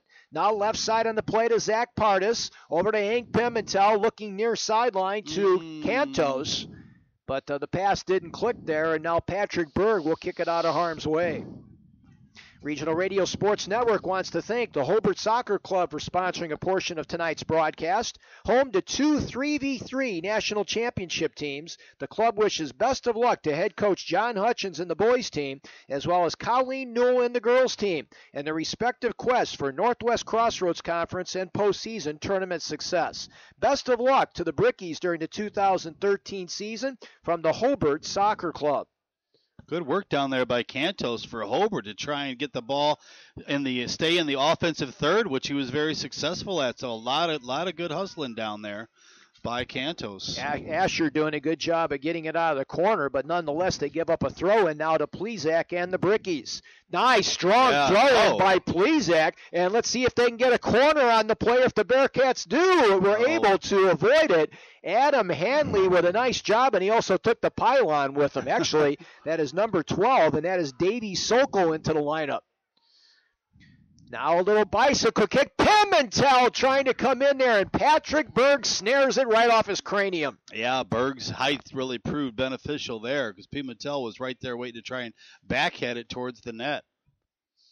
That was impressive throw-ins by Plesac. Yikes. Yeah, the kid can throw. Like you say, that's like a glorified corner there. Now 50-50 ball battled by Moritz down there on the play with Pardis. We defended one time when we were playing against Chesterton when I was coaching. We knew that the girl could throw like that, so we spent an entire practice just defending that. I says, her throw-ins are like corners. We're going to do all, and it really paid off. We ended up beating Chesterton that night. But those, like you said, they are just like corners, and you got to defend them just like corners. Now Greg Gill on the left wing for the Brickies. Little chip shot over the head of number 14. That's Adrian Cantos. Cantos, the freshman, who has 4 goals this season up top with Hank Pimentel. And Willie Prieto not able to participate tonight, so the Brickies shorthanded up top. So they've been able to mix and match in that top area. And have been able to take a 1-0 lead on the Carter Gibson goal at 33:08. And we got 31.5 remaining in this one, so still a lot of soccer to be played. Nice job in the midfield third by Gill for Hobart. Greg now trying to go with a cross pass on the play. The Bearcats midfield knocks it down, throwing Hobart. A little too much hanging on the ball right there, but... Yeah, both teams kind of in a lull now offensively as Howland comes back now for the Brickies. Good job by Martin to change the field on the play. Looking for a counter, and now Cam Ford will turn the heat up in the kitchen on the back line. Good job by Cam to come up with the steal. Can he save it? No, he runs out of real estate on the far touchline. Marcano did a nice job over there just cutting him off and cutting his angle down. I'm sorry, Mike. Here's his flip. Marcano's flip on the play, deflected to the far side as Todd Burns will look for the ball boy. It looks like he reached for one out of the bag. Anything to get the action going again. Now Howland will kick it back out. We're almost 10 minutes into the second half of play. Hobart holding on to that 1-0 lead. Pimentel now trying to go deep in Bearcat territory, but too much pace on the ball as it skips off the field turf. Throw in for the Wheeler Bearcats. And Regional Radio Sports and RRSN.com want to thank Wheeler High School and the Wheeler Boys and Girls Soccer Boosters for sponsoring a portion of tonight's broadcast. The Bearcats and their boosters wish best of luck to head coach David Bach and the Wheeler's boys team, as well as Brian Murray and the girls team. And they wish both of them best of luck in their quest for a Northwest Indiana Soccer Conference championship, as well as success in the postseason tournament. The Wheeler High School Soccer Booster Club says, go Bearcats. Here's Melvin now. Brendan trying to get a half a step. It's going to be a corner now for the Bearcats. Good job by Brendan Melvin, deep in Bricky territory. Third corner kick for the Bearcats, first of this half. Good job there by Olmus for the Brickies to go ahead and just shut him down, not let him do anything with it. Unfortunately for him, the move he made went off his foot and over the end line. But a good job of handling it one-on-one and not letting anything develop out of it. So doing the honors now will be number 13, Adam Hanley for the Bearcats, trying to get the equalizer for Wheeler. It's a low corner on the plate. D. Simone came in there like a cannonball, trying to deflect that at the 6 on the play and overran the ball. Yeah, that was scary for Hobart because that was low and they had some good run on the ball. Now Hobart in a good transition mode right now. Pimentel trying to get the left foot free, and Asher did a great job. That Pimentel had changed and knock at the 8. Did a good job covering up. Lane's coming back on defense. Job by Berg now to intercept the pass outside the 6. And he will kick it out of harm's way now. Carter Gibson's goal at 33.08's the difference in this one so far, is second of the year. 1-0 Brickies with 28:25 remaining. Now Melvin, who's been a thorn on the side of the Brickies, and a good defensive play in the back line there by Hobart. They get it up now off the left end. Yeah, Zach Pardis, who's really done a nice job from that left fullback position, Kent, after coming up from the midfield. Hobart's doing a good job of transition and getting into the offensive third, but can't hold it down there. They're not doing anything with it when they get in there. They get in, they penetrate, and then they get stuck. And there's Pardis again with another interception from the fullback position. Nice little through ball now on the play to Pimentel, trying to get by Henson. Austin with a good job defensively for the Brickies. But good cover. That was good cover. Good backup cover by Hobart. Now Gill changes the direction on the play from the pass to Cantos, trying to get it over to Todd Burns, and another good defensive play by the Bearcats. Good idea by Hobart. Switch fields, but Burns couldn't handle the one-on-one and got the ball taken away. Handball looks like it's going to be called against the Brickies. Pardis may have gotten his hand on that ball, and now they're going to stop the clock here, and I think we're going to have some card flying here. Oh, I think maybe some dinner plans discussed. So Matt Plezak will get the gate, and that is going to come at the 52:43 mark of the match. And remember, when we go into the tournament, all yellow cards are wiped out, so everybody starts fresh. Once you get 5 yellow cards during the season, you have to sit out a game. So Plezak exits now, and coming in is Justin Olstead, the senior, for the Hobart Brickies. Justin on the campaign. Ooh. Doing a terrific job as now Haluska will come out and intercept across. Olstead, one of the few seniors in this Hobart Brickie team. Here's Haluska's kick now with 27 minutes remaining. Hobart with the lead 1-0, but the Bearcats have been putting the heat up on the kitchen. There's another handball by Hobart. So Ben Moritz now with a free kick situation. He's got Melvin on the right wing with Hanley and 4 up top. Instead, they go short on the play to DeSimone. Nice one-touch to Moritz. Right outside the 18. Here's an opportunity and a save on the play by Haluska. On the shot by Adam Hanley. Adam Hanley for the Bearcats. Haluska's 4th save of the night. 6 shots on goal now for the Bearcats. Gill's Auto Repair at 2602 Beach Street in Valparaiso has been serving the automotive repair needs of the local community for over 25 years. With multiple bays to serve their customers, they specialize in the repair and care of foreign and domestic cars. They're open from 8 a.m. until 6 p.m. Monday through Friday. Call Gill's Auto Repair in Valparaiso today, 219-462-9694. That's 219-462-9694 for Gill's Auto Repair in Valparaiso. 26 minutes to go in the game. Hobart's up 1-0 right now. Haluska now will kick it out of harm's way. Going from right to left are the Brickies in their home whites. The Wheeler Bearcats dressed in their orange road uniforms. Wheeler Bearcats have doubled their shots on goal in 15 minutes. In the first half, they only had 3. In the 15 minutes of this half, they've already had 3. Moritz looking for Melvin, and Haluska is going to come out and use that extra real estate. Probably could have picked that ball up, Kent, but decided against it. He probably could have, but his safe thing is just kick it out and be done with it. Sure. Regroup. Now Sokol, who's a multiple sport athlete, also runs cross country for Wheeler. Over now to DeSimone. DeSimone trying to work his magic, and they're going to call a foul outside the 18. Another opportunity now for the orange and green. This is a good one right here. They're going to be about 25 yards off the end line. So Ben Moritz now, and I can't believe Hobart's only going to go with a one-man wall here. They finally set up a second. They're going to pull him back a little bit, where we got the offsides line set up right about the 12, 13-yard. So Ben Moritz now with an opportunity here for the Bearcats. They go low on the play, and a good job of coming back off the weak side by the Brickie midfield. They were trying to go just on the outside of the wall to catch a player that they had charging up to the middle. keeping it low, but it was a good job by Hobart to see it happening and get out there and deflect it away. Cantos now will give way on the play to Justin Olstead. And now the Brickies will come back with Zach Pardis, the sophomore. 24-13 remaining as now Gill exits the lineup for Hobart. And back in was the vanquish Matt Plezak with the card. Carter Gibson's goal at 33:08, his second of the season, is the difference in this one right now.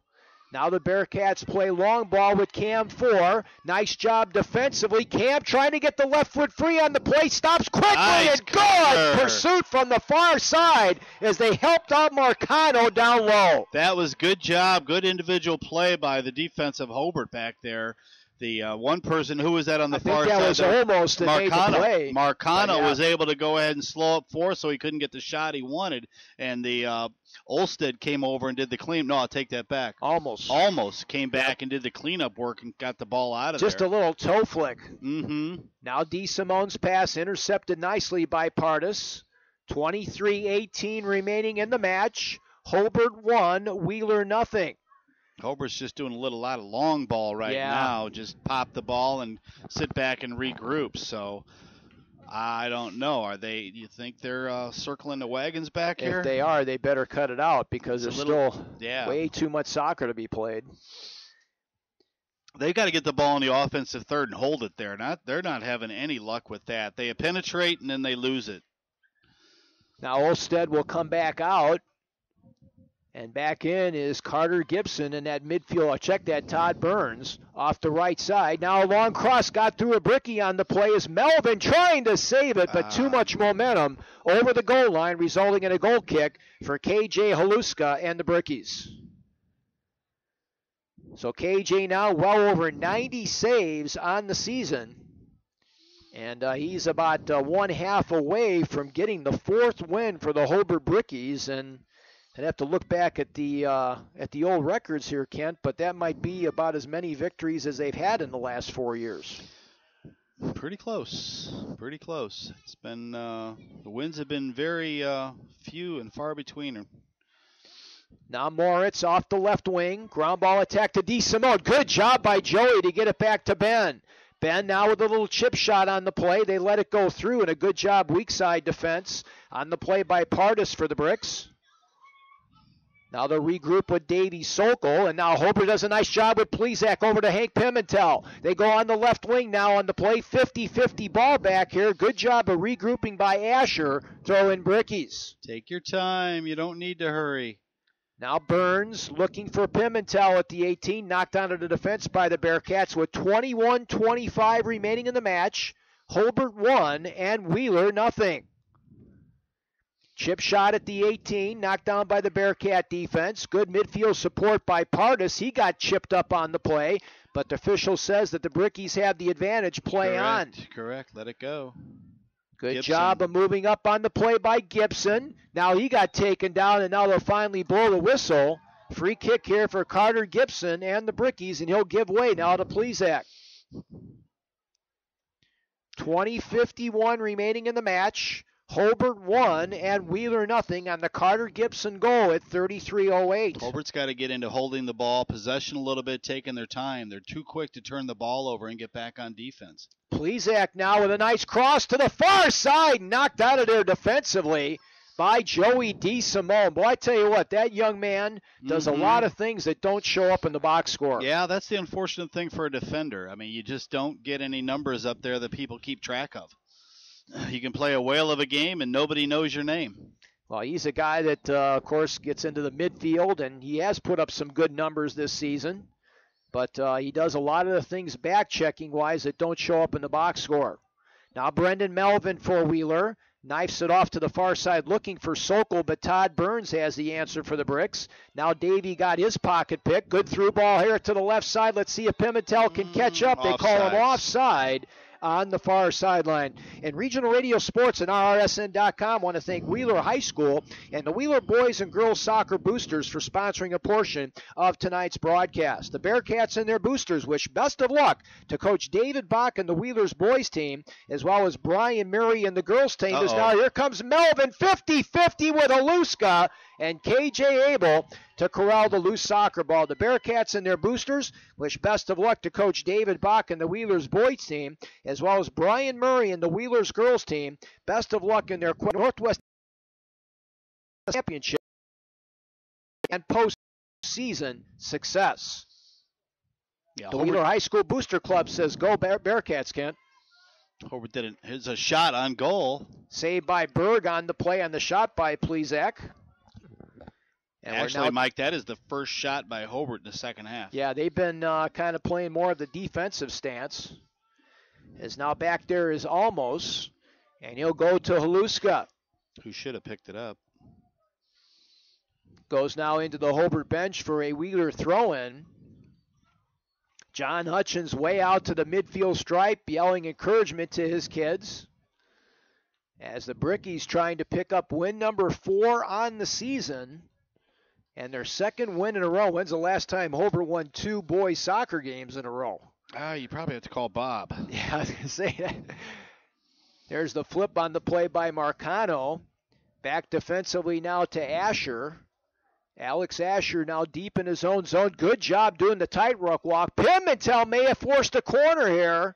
Let's see what Milan says. I believe it is. Yes. It'll be their first corner of the night. So Greg Gill will go to the far sideline now, and he'll have a quintet. Actually, that's Plezak over there. And Matt now will be looking for some action. No, Matt is actually at the 18, so that is Greg Gill over there on the far side.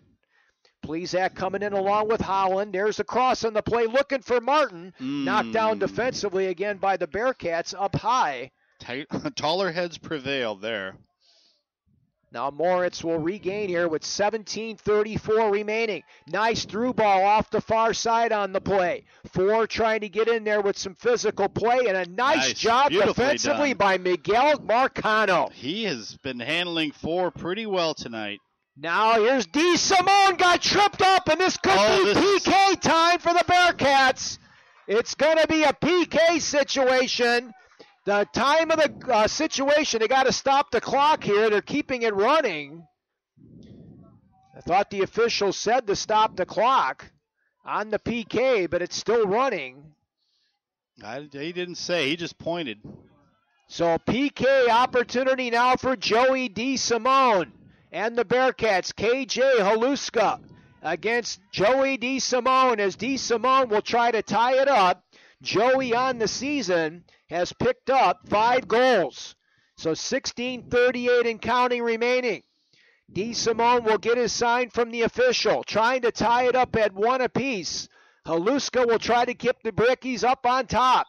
Joey approaches the ball, comes in with the right foot, play on a shot, and a goal! A tie ball game at 1, and the goal will come on the play at the 63-38 mark of the match.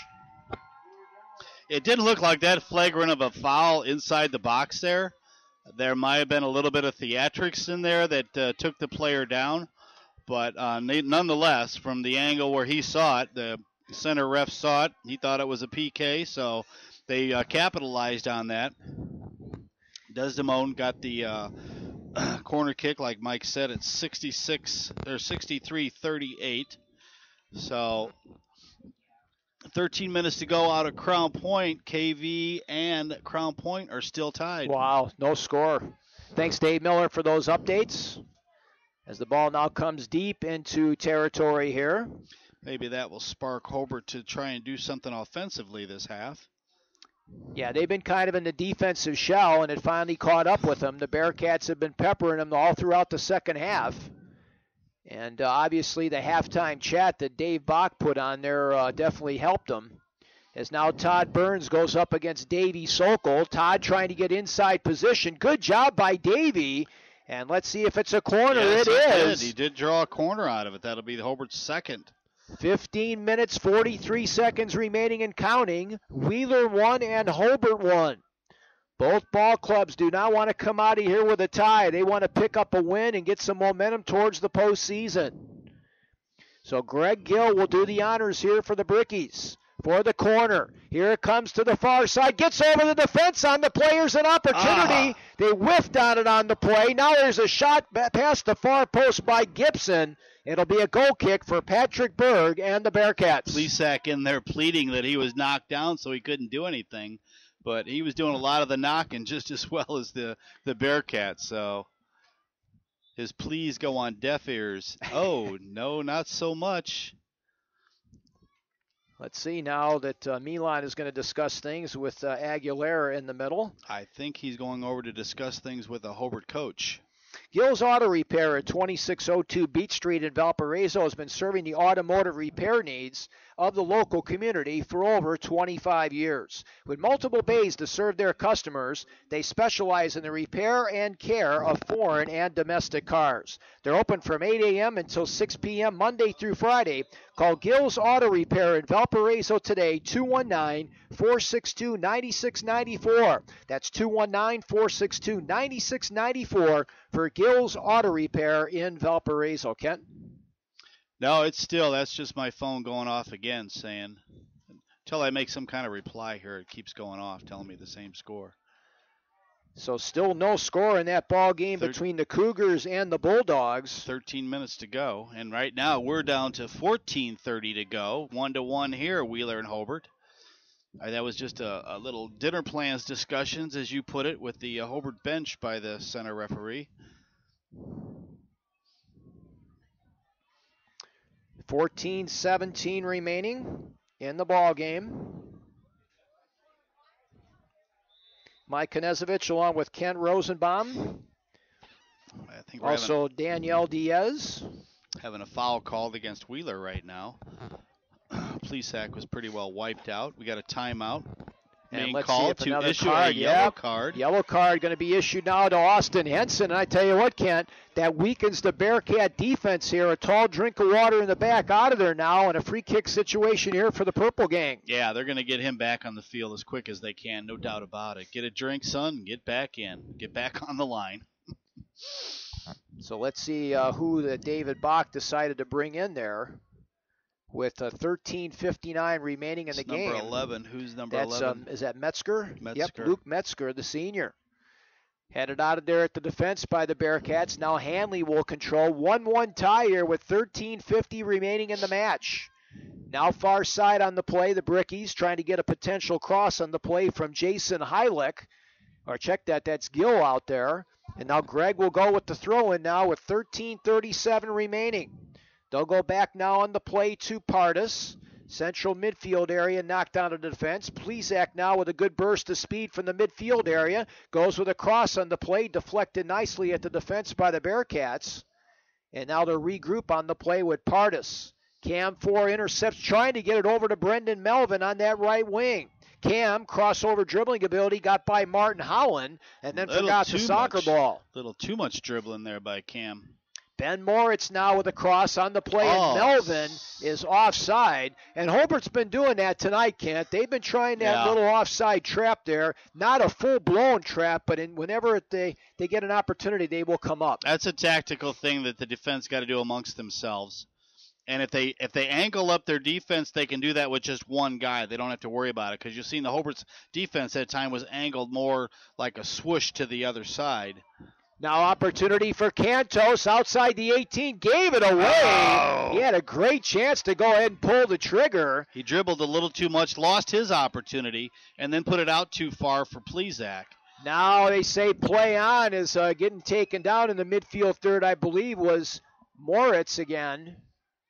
As that was a nice slide tackle by Gibson. Nothing malicious. That was actually, that was Moritz. Mm-hmm. Both players going after the ball, keeping the spikes down low on the field turf. Regional Radio Sports Network wants to thank the Wheeler High School and the Wheeler Boys and Girls Soccer Boosters for sponsoring a portion of tonight's broadcast.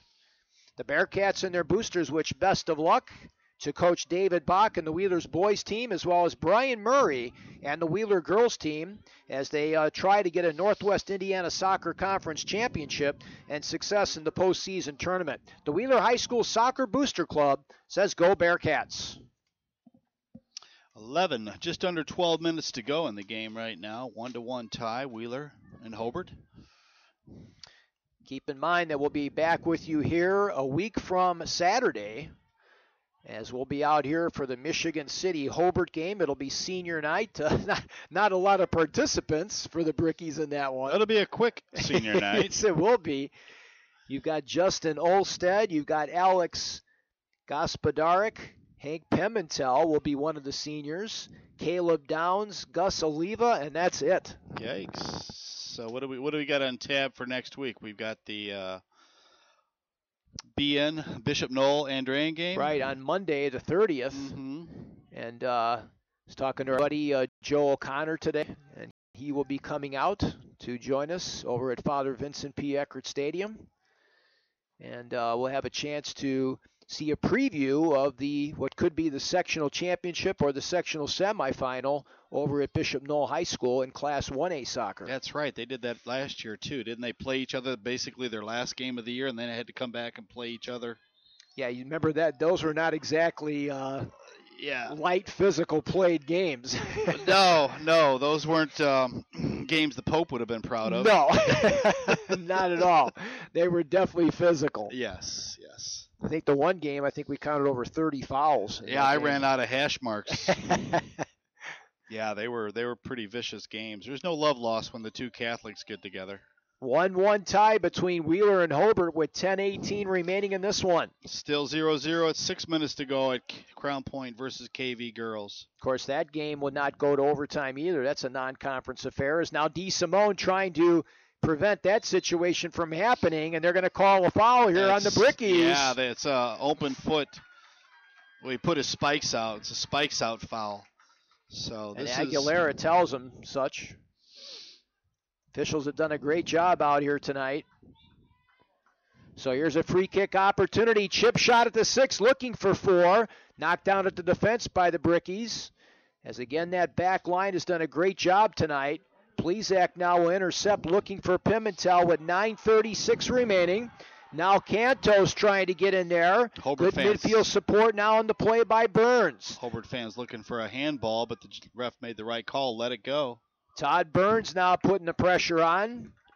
And the Bearcats did a great job of knocking it off him, resulting now in a throw-in for Wheeler. Ben Moritz now with a tip pass on the play to Melvin. Tries to go with the reverse heel return on the play now to Moritz. And they pick up some real estate. Now Pardis is in the out-of-bounds area trying to prevent the throw-in. Let's see, they got the corner. Brendan Melvin. Good hustle there by Melvin.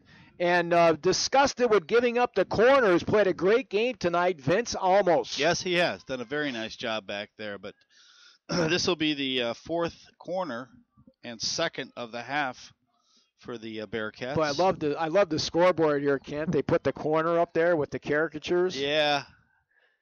Yeah, what a great facility they have here. This is just outstanding. So Adam Hanley now will go with the corner here for the Bearcats. He'll have a quintet of teammates at the 18, and he mishit it over the crossbar. What a blown opportunity right there. Didn't even give yourself a chance.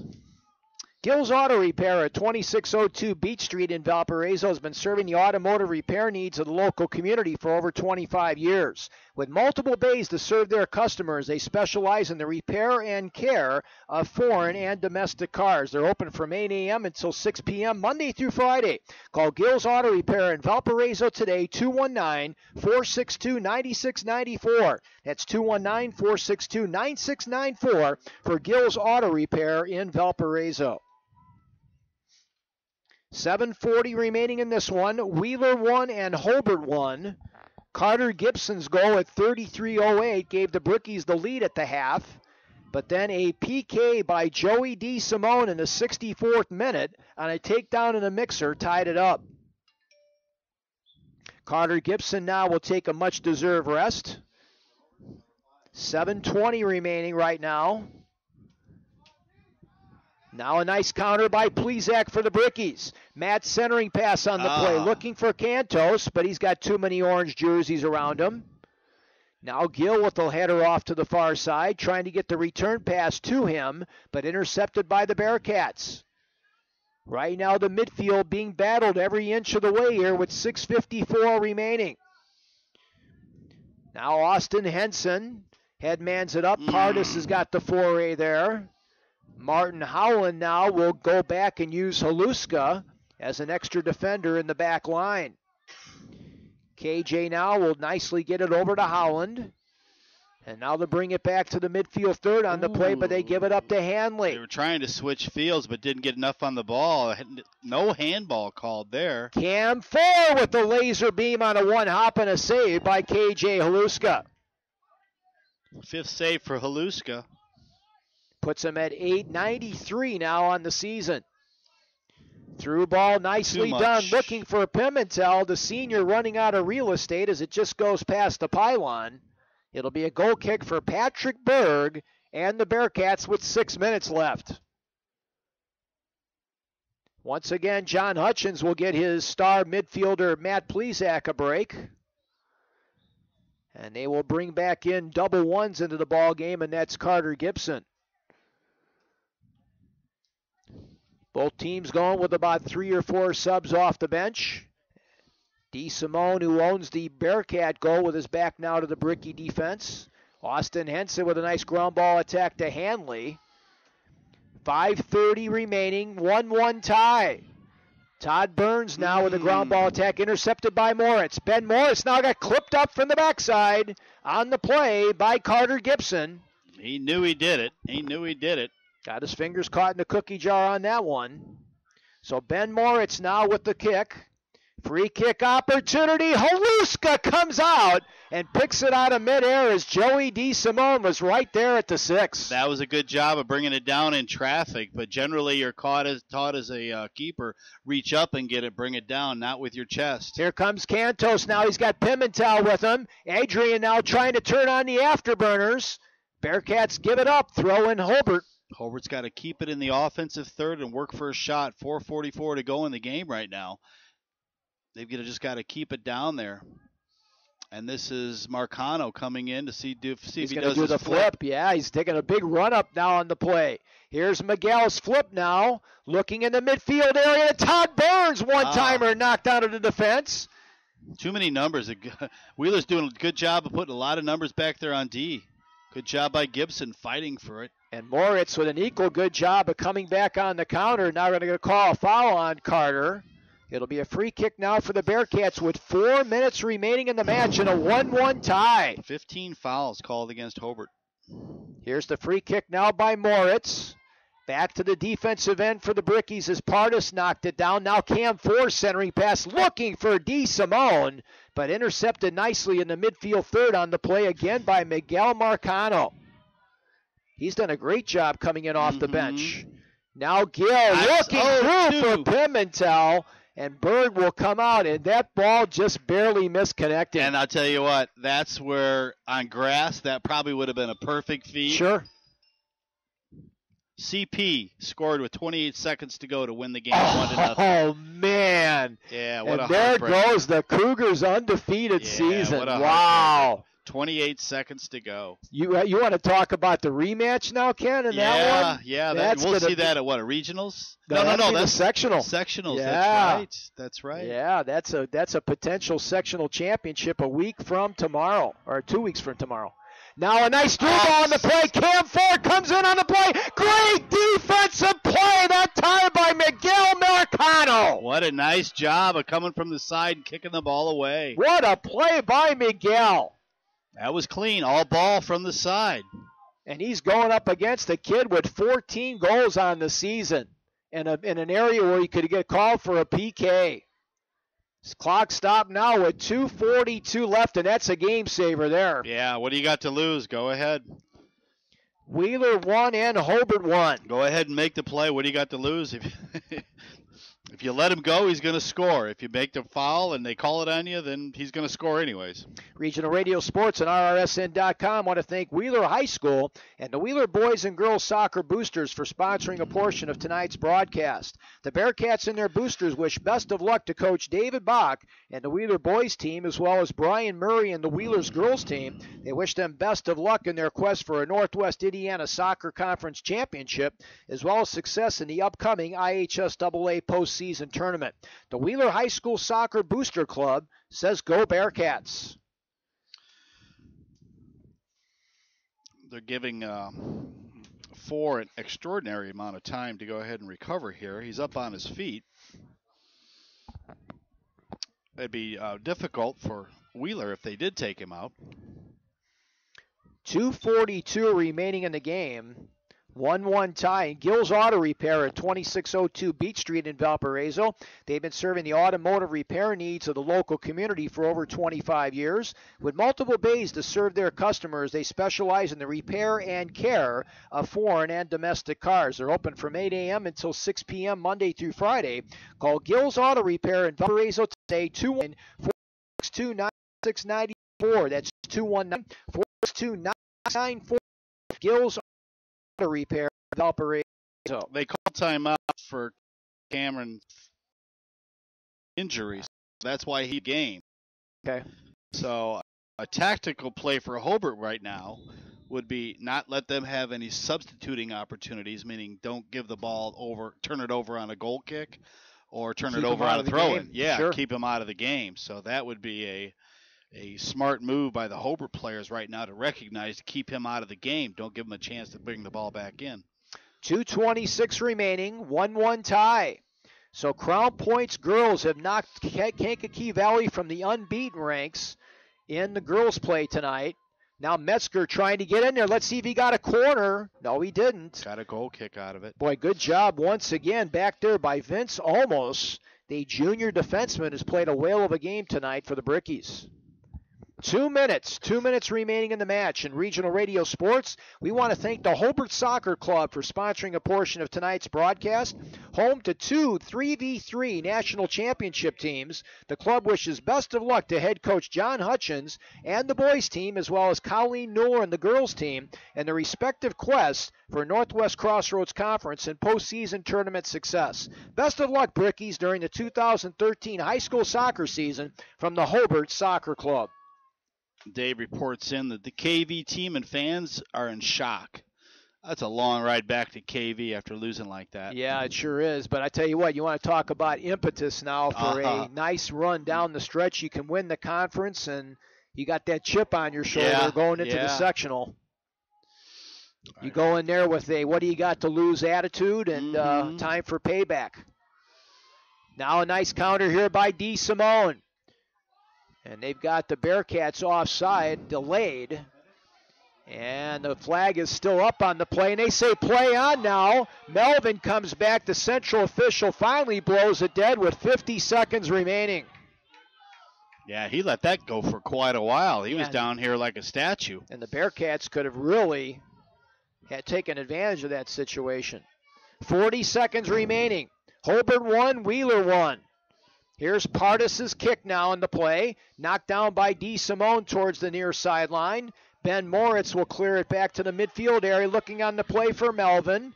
Holland is back defensively for the Brickies. Throw in Bearcats with 20 seconds left. Brendan Melvin will give way now with 17 time to be seconds. Doing that. Okay, they want Cameron's for his big throw. Here's Forrest throwing at the 6, headed by D. Simone, far side, and a save by Haluska with save. 9 seconds remaining, preserving the tie for the Brickies. That was a nice play set up by Wheeler right there. That was number 6, Danilo Orlich, with a chance for the game winner on a beautiful deflection by D. Simone off the throw-in. So the Brickies and the Bearcats end up tied at 1, Kent, and what an exciting finish to the match. Yeah, that was. We could have seen the same thing right here that we just heard happened over at Crown Point. Last couple seconds, the winning goal goes in, but good job by Haluska to be on the spot there, keeping his eye on where the ball was going, where the players were positioned, and was able to pull it in. But Wheeler sure made it much better game in the second half, really put on a nice offensive rush, doubled the amount of shots that they had in the first half to finish up with 9. Hobart, on the other hand, only had 1 shot in the second half, Mike. 1 shot in the second half, not really doing anything on offense whatsoever. They got into the offensive third, but never could make anything happen.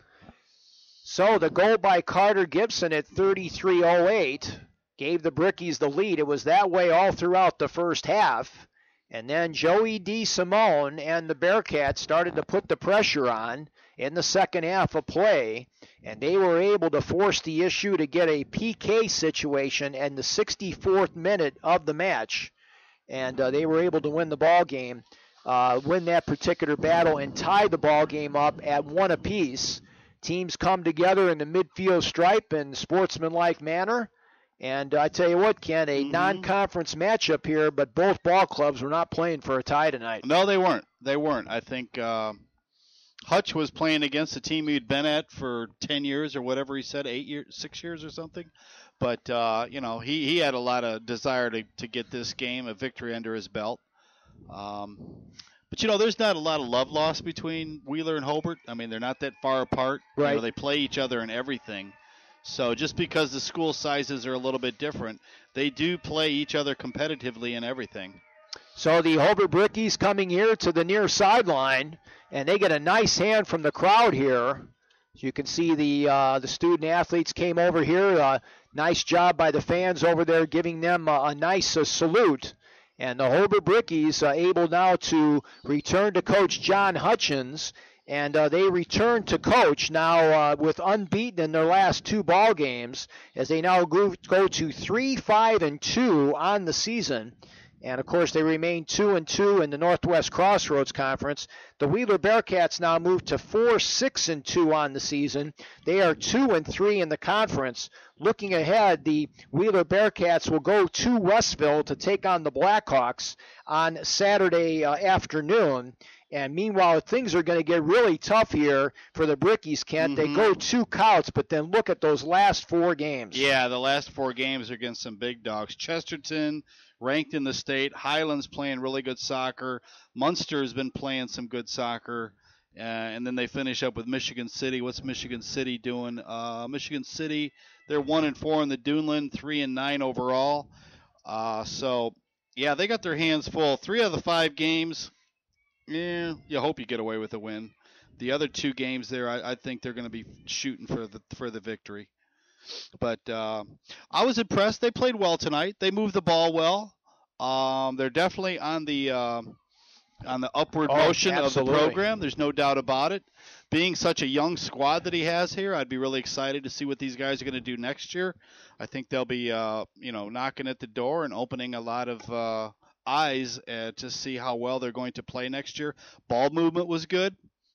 They just got to get something going up top. That's my recommendation. Find out how they can get some goals, and their defense and their midfield play pretty well. And Haluska will be back. He's a tough kid in the net. And Kent, time now to name our Centier Bank performers of the ball game on both sides. A lot of candidates, I think. What do you think, first of all, for the visiting Wheeler Bearcats? Oh, well, I liked Desmond played pretty well tonight. He got the goal. He got the PK. Let's go with him. Okay. Let's go with Joey DeSimone. DeSimone, he played well on the Bearcats side. So Joey DeSimone gets it for the Wheeler Bearcats. And what do you think on the Bricky side? I like Matt Plesac, but I'm showing favoritism because I know the family.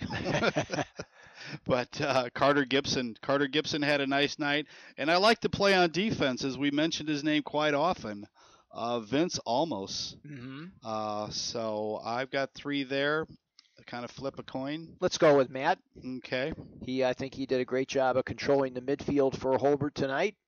So our Centier Bank performers of the ball game for the Wheeler Bearcats, Joey DeSimone. DeSimone picks up his 6th goal of the year on the PK to tie it up, and then almost had a brilliant assist setting up Danila Orlich down the stretch of what could have been a game-winning goal, except that KJ Haluska was right there for the save. Mm-hmm. And then the Hobart Brickies come up with Matt Plesac, our Centier Bank performer of the game, who came in with 4 goals and did a great job of controlling the midfield. Spirited crowd out here tonight, Kent. Great atmosphere for soccer. Again, we want to thank Bob Glover, and also thanks go out to Russ Mellon for helping us get on the air with the video cast tonight, because I would not have been able to do it by myself without Russ. What time did you get here? I got here at 3:15, and Yikes. I needed every minute to be able to get things figured out. So I want to give a big kudos out to Russ, and he's a new papa now too as well. So congratulations. Congratulations to him. Thanks as well to Greg Crouch for taking the time to come out here as well to assist. But so now we turn to the gridiron coming up tomorrow, Kent, as we move into week 6 now of the football season. And, of course, tomorrow morning the pairings come out, and we'll find out where our playoff plans are going to be. Now that's going to be the football doesn't come out tomorrow, does it? No, that's soccer. Just soccer, yeah. Yes. So we'll be making some plans after we see how that comes out. But it's been a quick season. It's been quick. I mean, it just seemed like we got started 6 weeks ago, and now here we are looking at the end of it already. Yeah, it's October will fly by with Red October with the playoffs coming up, and of course, again, special thanks to Dave Miller for updates. Crown Point Kankakee Valley game tonight as well. Yeah, that was a heartbreaker for the KV girls, but like you said, vengeance is coming within a couple weeks. They'll have their time on that one. One now, Mike Bulldog now 12-1-0 for Alex Conklin, who suffers his first defeat as a head coach in high school soccer. Not bad for your first job. Yep, and Not doing bad. a terrific job. So kudos go out to Julie Olsted for her terrific support. Julie got the boosters together for us, and we want to thank her for her terrific support as well. And we also want to thank the Hobart Soccer Club and Julie for their terrific support. And we'll be with you back here again on Saturday, October the 5th, because of their support, as well as some of the local other supporters of Hobart Soccer. So that'll be right here on rrsn.com. Check our broadcast schedule on the website. Also, thanks go out to the Wheeler Soccer Club and Ty Eaton, as well as the coaches David Bach and Brian Murray. We want to thank them for their terrific support. We will be seeing them in the postseason as well. And also thanks go out to Gill's Auto Repair at 2602 Beach Street in Valparaiso, 219-462-9694 for all your automotive repair needs, both repair and care of foreign and domestic cars. Kent, final thoughts? Very impressed with Hobart tonight. Did a nice job. Good. They got a good future coming up. A lot of young players out there.